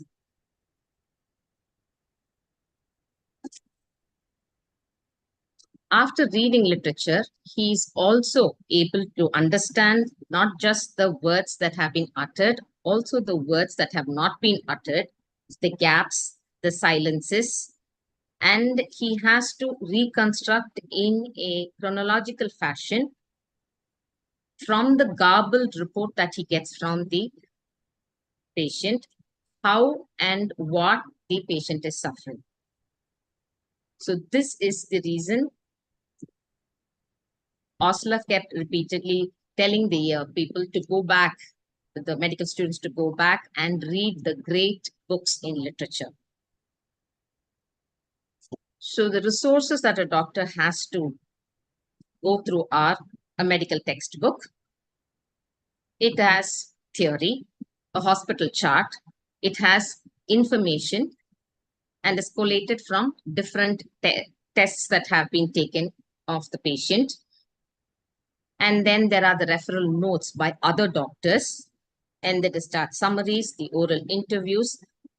From all of this, the doctor has to cull out the relevant components to be able to arrive at a diagnosis to treat the patient. The study of literature helps develop empathy, that which binds human communities together. Characteristics of self-regard, curiosity about another, delving into the worldview of another are strengthened by the repeated studying of literature, which helps it. It becomes second nature to the doctor when he gets into practice. They learn not only about their patients, they learn things that are not in the medical charts. They also learn about themselves based on their interaction with the patients and their responses to their suffering. So diagnosing, prognosing, choosing fitting clinical and ethical management are interpretive actions based on the doctor's understanding the multiple meanings of the complex narrative presented by the patient. For example, if a patient comes to a doctor and says that I could not take the dog out for a walk, but he has come to the doctor saying that he has a headache. So how are these two things connected? Since the patient was not able to go out for a walk with his dog, the dog, which is a creature of habit, was irritated, and it expressed its irritation by howling, making noises, being generally uncontrollable probably. This, in turn, gave the patient a headache. So just these two sentences, I could not go out for a walk with my dog, I have a headache, do not make sense together. It is up to the doctor to be able to connect these two, read between the lines and reach a conclusion and treat accordingly. His narrative skill will determine the comprehensive knowledge of the patient's condition, and his effectiveness as a doctor and author will also be exhibited. Now, the doctor here becomes an author. We have the following successful authors who have been physicians and surgeons. So one of the first books that I read about a doctor was A.J. Cronin's The Citadel. The ethics of doctors was discussed in that book. That is the crux of the book. And it was since then that the idea of something called a doctor story existing in the realm of literature was open to me. And then all the other books that were prescribed came to us. Another favorite book of mine is The Magnificent Obsession by Lloyd Douglas. Even though he is not a doctor, the book is about a doctor. And when YouTube enabled a lot of things, the first one of the first movies that I managed to watch was Magnificent Obsession with Rock Hudson in the black and white era. So the narrative medicine is something that tells the story of, as I said, the ethics of a doctor, whether he should take money or if he should do the treatment for free. Should he balance his internal and external expectations, etc. And then there is the writing of stories by doctors and by patients as a therapy. It has its therapeutic uses, wherein the scriptotherapy is the patient is writing about his own travails with the particular disease or illness that he's afflicted with. And the bibliotherapy is when he's reading about others and trying to figure out if there are any similarities and how to conquer his own weakness.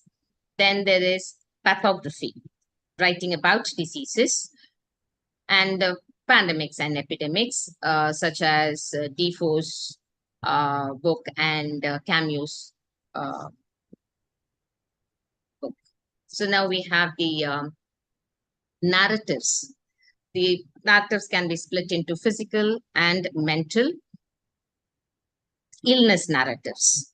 So the physical illness narratives can be chronic, that is HIV, cancer, TB, they're terminal diseases, or a disability such as deafness, dumbness, blindness, amputation.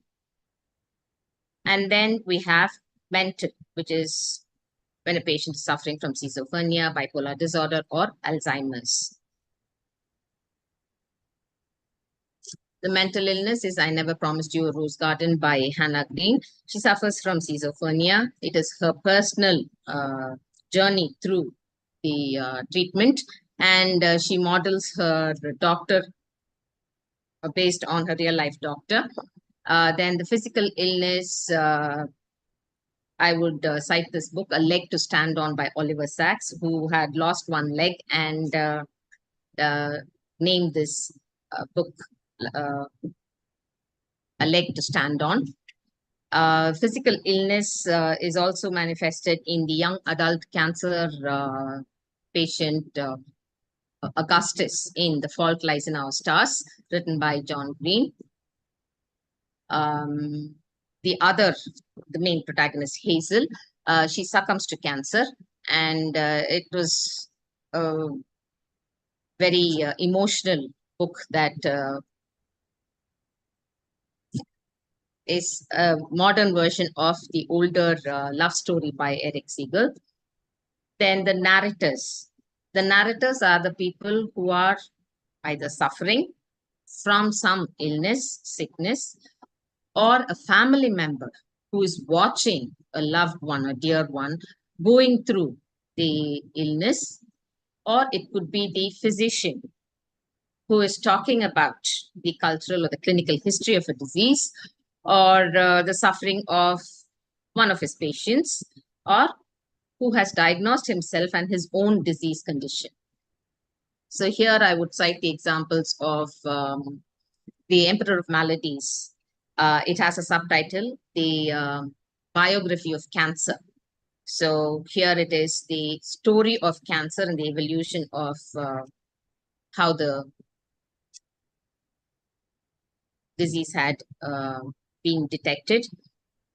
The other, the suffering person who is narrating the example I could give would be Paul Kalanides, When Breath Becomes Air. But it was completed by his wife and published after his passing away. So the family member is also involved in it. So the stages of the structure of one of these illness narratives would be like this. First, the protagonist would discover being ill.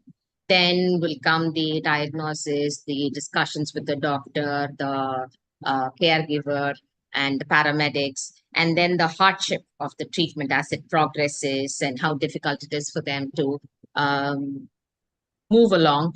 And finally, either they settle down and accept that they might not get better, or it is the death of the protagonist. So in most of these narratives, it will start with a very bad feeling, and towards the end of the narrative, the protagonist might be better off, either because he's dead or because one stage of the treatment has been completed and he has managed to overcome at least the first hurdle. So there are some others that would be the restitution narratives. That is, after the period of treatment, he returns to normal. And then the chaos narrative, which is the anti-narrative. He's never going to get better, and therefore there's everything that is going to happen is going to go downhill. And then the quest narrative, wherein the illness becomes an occasion for a quest. So to give examples for each of them, this would be the Test of My Life by Yuvraj Singh, the cricketer, who had been diagnosed with a form of cancer, and after treatment, who is now back and in action. These are other illness narrative. Randy Posh, the last lecture. So he starts off with saying how heartbroken he was because he had very young children, a newborn baby, and 3 and 5, 7-year-old children, and how difficult it was for him to accept that he had been diagnosed with cancer. And eventually he goes past to the past, and he realizes that he has actually had a very good life, and he wants to record all of that to pass it on to his children. So in the last lecture, he goes back to his alma mater and he talks about all his experiences, and he tells them that they should remember him based on that last lecture. Paul Kalanidhi, again, he being a physician himself, documents the difficulties that he had to go through, the joys and the sorrows of the newborn baby, and then the certain knowledge live to see that child grow up. And Intoxicated by My Illness is a collection of essays by Anatole Broyard, who had cancer, and he takes an irreverent tone and makes fun of himself, but he records each and every day of struggle that he had to go through during his illness. As I said, all of these things have different characters, in the sense some of them are patients, some of them are physicians, some are caregivers who give us the narrative. So now it is not just medical humanities, it is now health humanities, in the sense that it has expanded to include the caregivers, nurses, and paramedics, as well as family. So when they all get together and contribute to the betterment of the person who's suffering, the studies aims to give all of them the ideas, the empathy that is required to overcome the difficult periods. So the perspective of humanities has changed to the promotion of physical and mental well-being. The advent of the biopsychosocial model has helped the development and growth of health psychology. What I'm trying to say here is medical humanities had been focused only on the patient, the sufferer. But now it has moved out and is now looking to include narratives from not just the sufferer, from the others also, and how they contribute to ameliorate the suffering and the difficult situations. So themes that are being currently explored in the literary arena, interdisciplinary literature, are complementary and alternative medicines, digital health humanities, the intersectionality where race, sexuality, religion, LGBTQ, and the human rights are all being explored with reference to medical humanities. So how all of these things are crossing over, and how they are creating a space for authors who could be physicians themselves or the patients themselves, to be able to bring out their suffering and present to the society at large, from whom the others can learn. And the function of literature is achieved. The presence of literature in the field of medicine is primarily to improve the quality of healthcare and the attitudes of medical professionals, as well as anyone connected with a sick or ill person. So this idea of interdisciplinarity is that it has come to each and every one of us taking a cue and reading these books to understand and empathize with the difficulties of the sufferers. Thank you.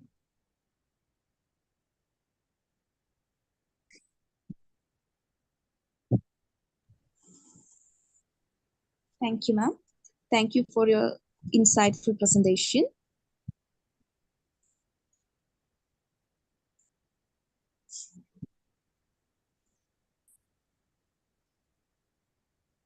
Ma'am, any thoughts on the papers, ma'am?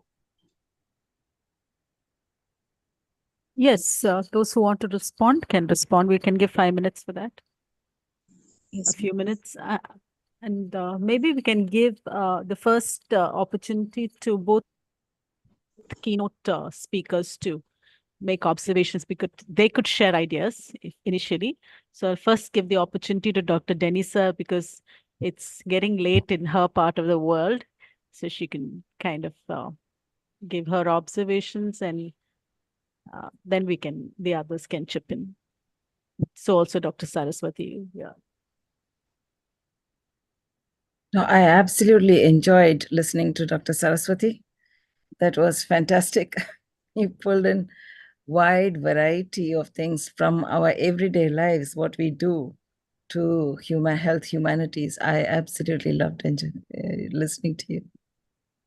Thank you. I actually wanted to use your mirror neurons.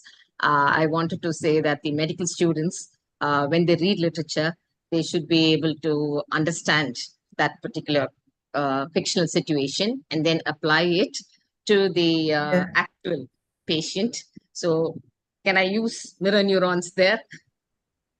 Yeah, mirror neurons is how we exercise empathy. Yeah. You know, so one of the things that we find is early life. That's when the most important connections are made in the brain. So we can help the future generations a lot more when we give undivided attention to babies and eye contact to and fro. That's when the rich mirror neuron network develops. And in people with autism, they find there is a deficit in mirror neuron network. Okay. And that can sometimes go back to how was the ability of the caregivers to give them that to and fro reciprocal thing. And as adults, I suppose how we exercise our mirror neuron networks is learning about people. You know, what you said was beautiful. You listen to your patient. Your patient is telling you the diagnosis. That's absolutely true. And when we do that, learn about people, we are exercising it and we are empathizing. Yeah. Thank you.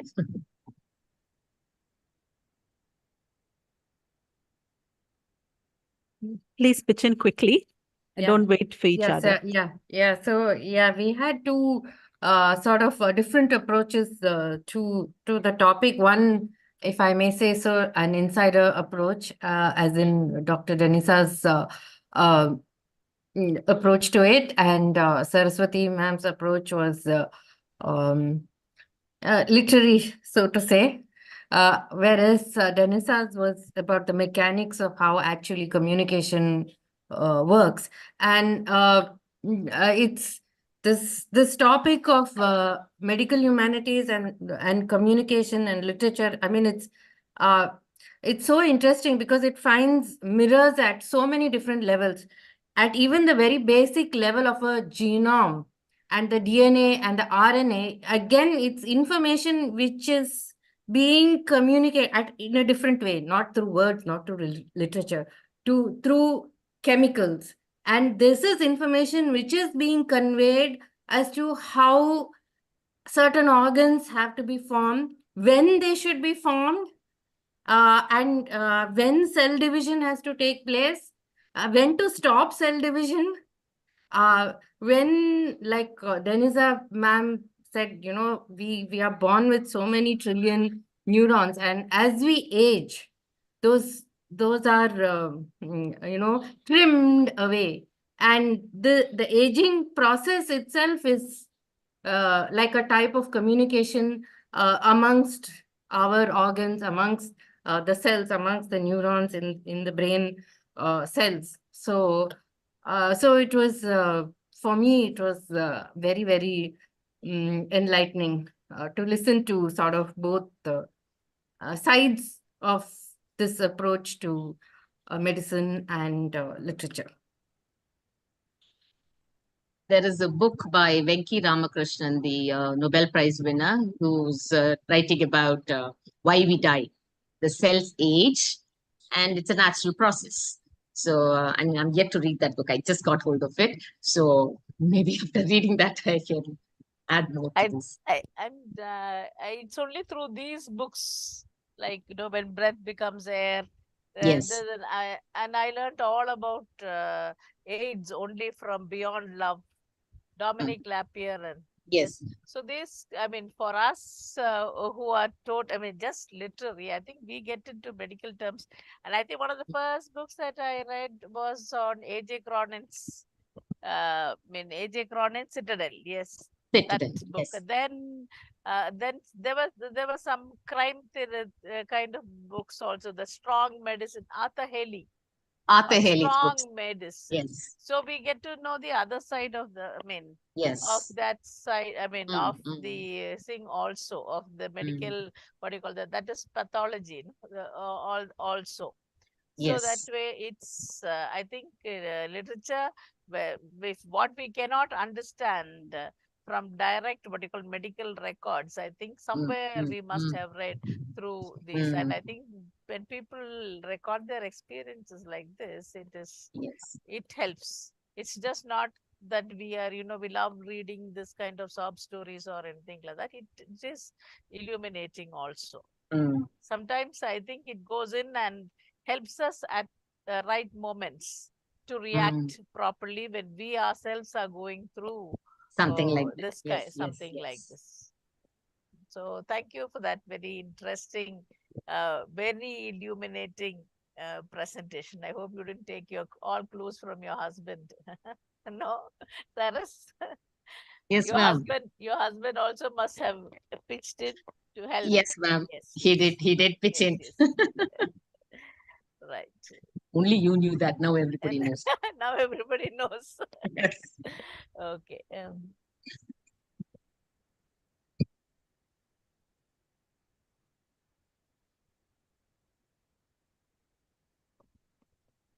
Preeti, if time permits, can I just make an observation very quickly?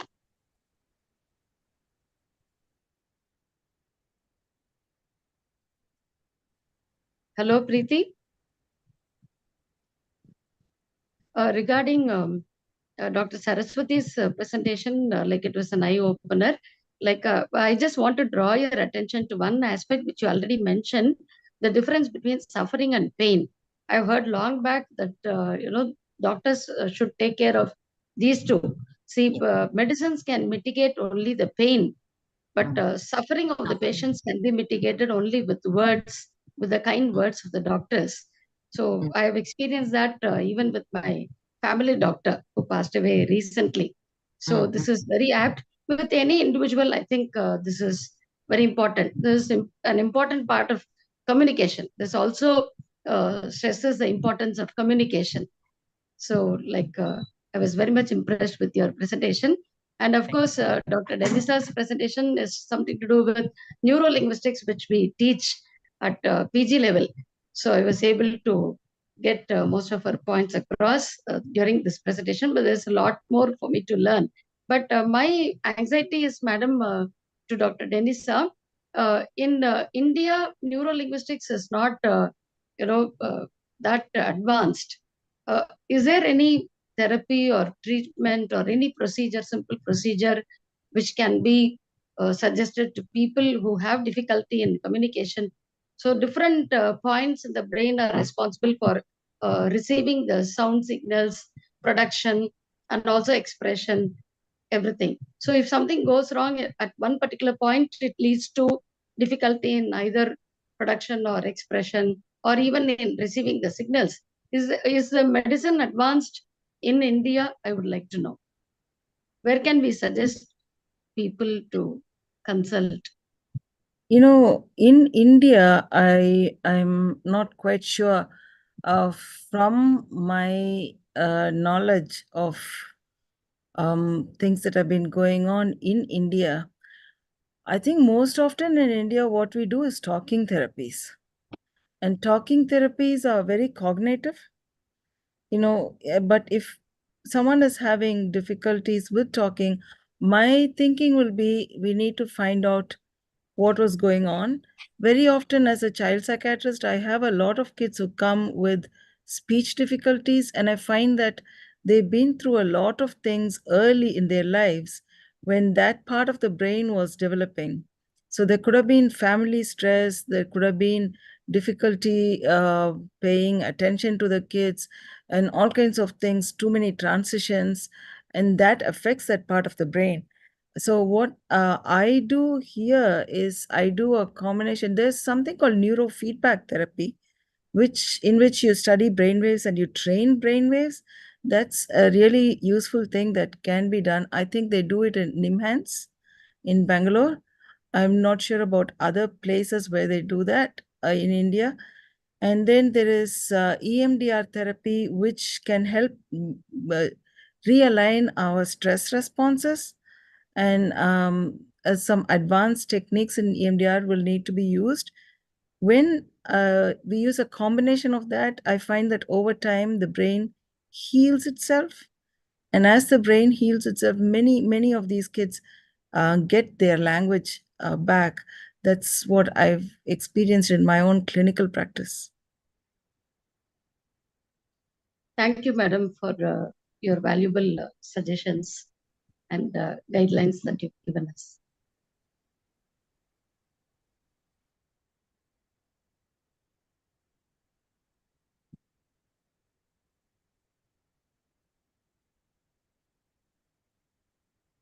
I have to say that I read all the Lloyd C. Douglas books and I loved them. Yes. I read Magnificent Obsession. Yes. I loved it. There's another book I like, Brain on Fire.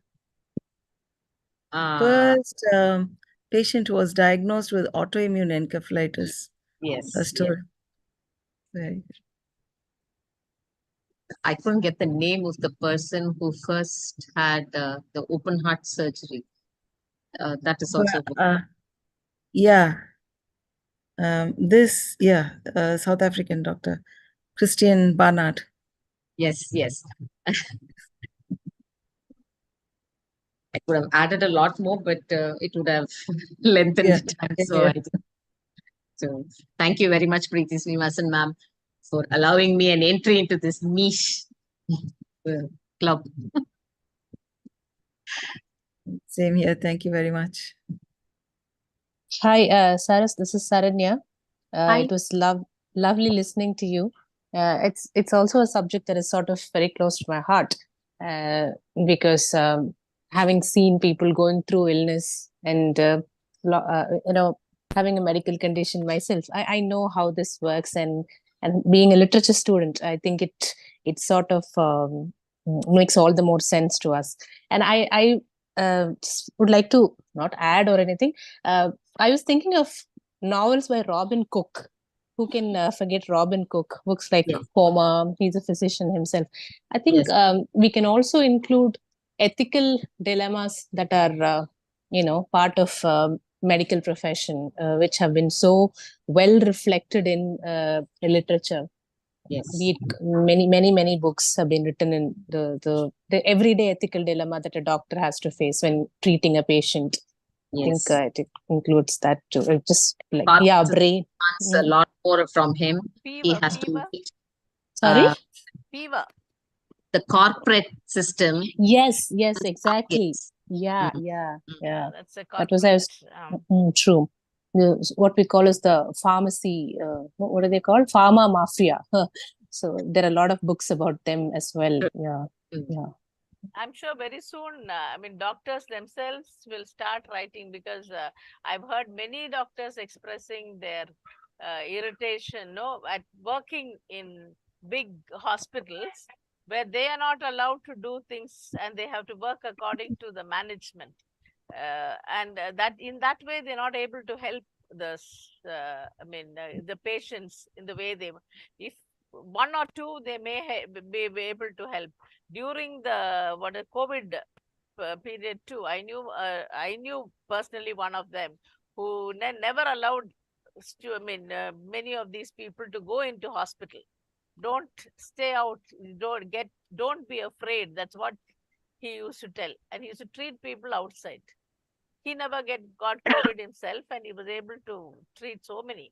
So this is that what you said. This ethical aspect, the thing, the kind of threat from corporations, and corporates, that kind of things. That's a totally different area, I think, so which we should really address. I do not know who addresses that, whether doctors can do it or the medical people or the people should respond. So this Retired doctors, I think. Yeah. Retired doctors, so that their job is not at risk. I know. I know. That is also okay.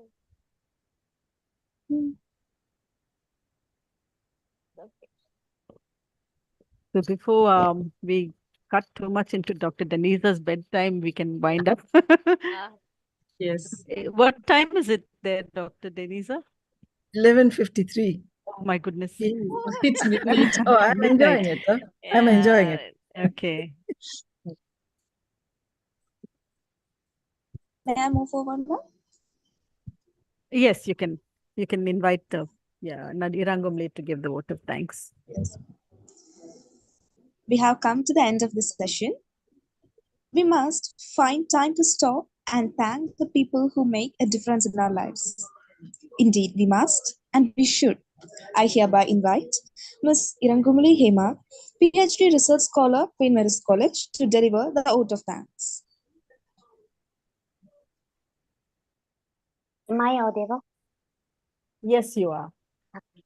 Hi, everyone. Good afternoon, good evening. On behalf of Queen Mary's College in Tandem Research Club Department, English, I would like to extend our heartfelt gratitude to each and every one of you for making this research forum a resounding.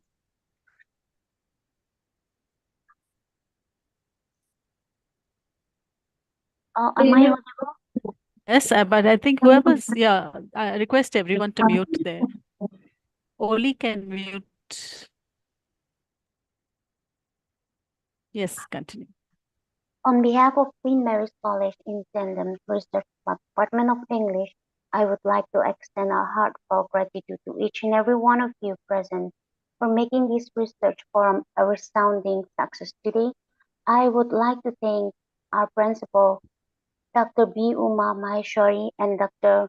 Maria Preeti Srinivasan, Associate Professor and Head of the Department English, for allowing this research platform to learn and gain knowledge, without which we will not be able to gather here today to input more knowledge in our research. My heartfelt gratitude to the board members of In Tandem Research Club, who is also the pillar of our research club, Dr. Samuel Refu, Associate Professor of English, Madras University College, Chennai, Dr. Maria Preeti Srinivasan, Associate Professor and Head Department of English, Queen Mary's College, Dr. Srilata, Associate Professor and Head Retired Department of English, Kamalan College for Women and Chennai, Dr. Aparna Srinivas, Director Emerald Dove Learning Chennai, Dr. Priya Bhattacharjee, Professor, Department of English Studies and Dean School of Language, Central University of J&K, Ranchi, Dr. Urmila, Associate Professor, Department of English, Queen Mary's College, Dr. Padma, V. McCarthy, Associate Professor of Department of English, Stella Maris College, Chennai. Dr. Vinita Francis, Associate Professor of English, Queen Mary's College. Mr. Joshua Dhananselvan, Assistant Professor, Department of English, IIT Delhi. We also immensely grateful for all our distinguished speakers for sharing their invaluable insights and expertise, enriching our understanding by walking us on the theme interdisciplinary literature, literary studies. A special thanks to our speakers today, Dr. Denisha Davidson, Consultant Psychiatrist, Robert Reboot, New Zealand, Dr. B.V. Saraswati, Associate Professor of English, Cavalier, C. Thomas, Elizabeth College of Women, Chennai. Your presentations about the medicines, how it works in an individual behaviors, and how it correlates to the literature in understanding the patient with ma'am said that protagonist. It has truly been enlightening and inspiring, and I believe it has recreated many knowledge to all the people who participated in this forum today. I believe the wisdom imparted to us today will be a key to our journey in learning about medicine and literature. I also extended my sincere appreciation to the organizing committee, senior faculty, Department of English, English, English Department, Queen Mary's College, and Nancy, PhD Research Scholar, Department of English, Queen Mary's College, for their meticulous planning, ensuring that every aspect of this forum ran smoothly. Not forgetting, I wanted to thank Narmata, PhD Research Scholar of Department of English, Queen Mary's College, for highlighting the intended reports for the academic session 2023 to 24, and Ms. Yashiga Nandini, BA Second Year of English Literature, Queen Mary's College, for comparing this event very beautifully. Last but not the least, I would like to thank each and every member of the audience for your presence here today. Your enthusiasms and participations have been instrumental in making this forum a memorable experience for everyone involved today. We, as we conclude this enriching gathering, let us all carry forward the knowledge and connection gained here today to further advance research and innovation in our respective field. Thank you once again, and we look forward to meeting you in our future events again. Warm regards. Thank you very much, everyone. Thank you, Rangumli. Thank you very Thank much. you. Thank you, Oh. Ms. Gumli Hema. Now I request all to stand by for the national anthem. National anthem.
Thank you.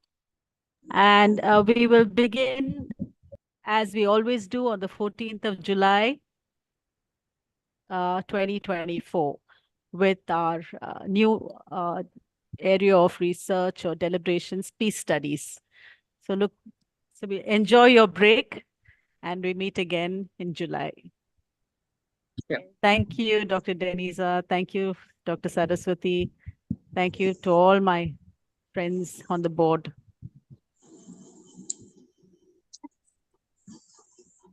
Thank you and bye.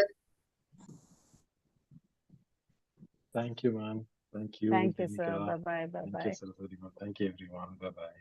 Bye.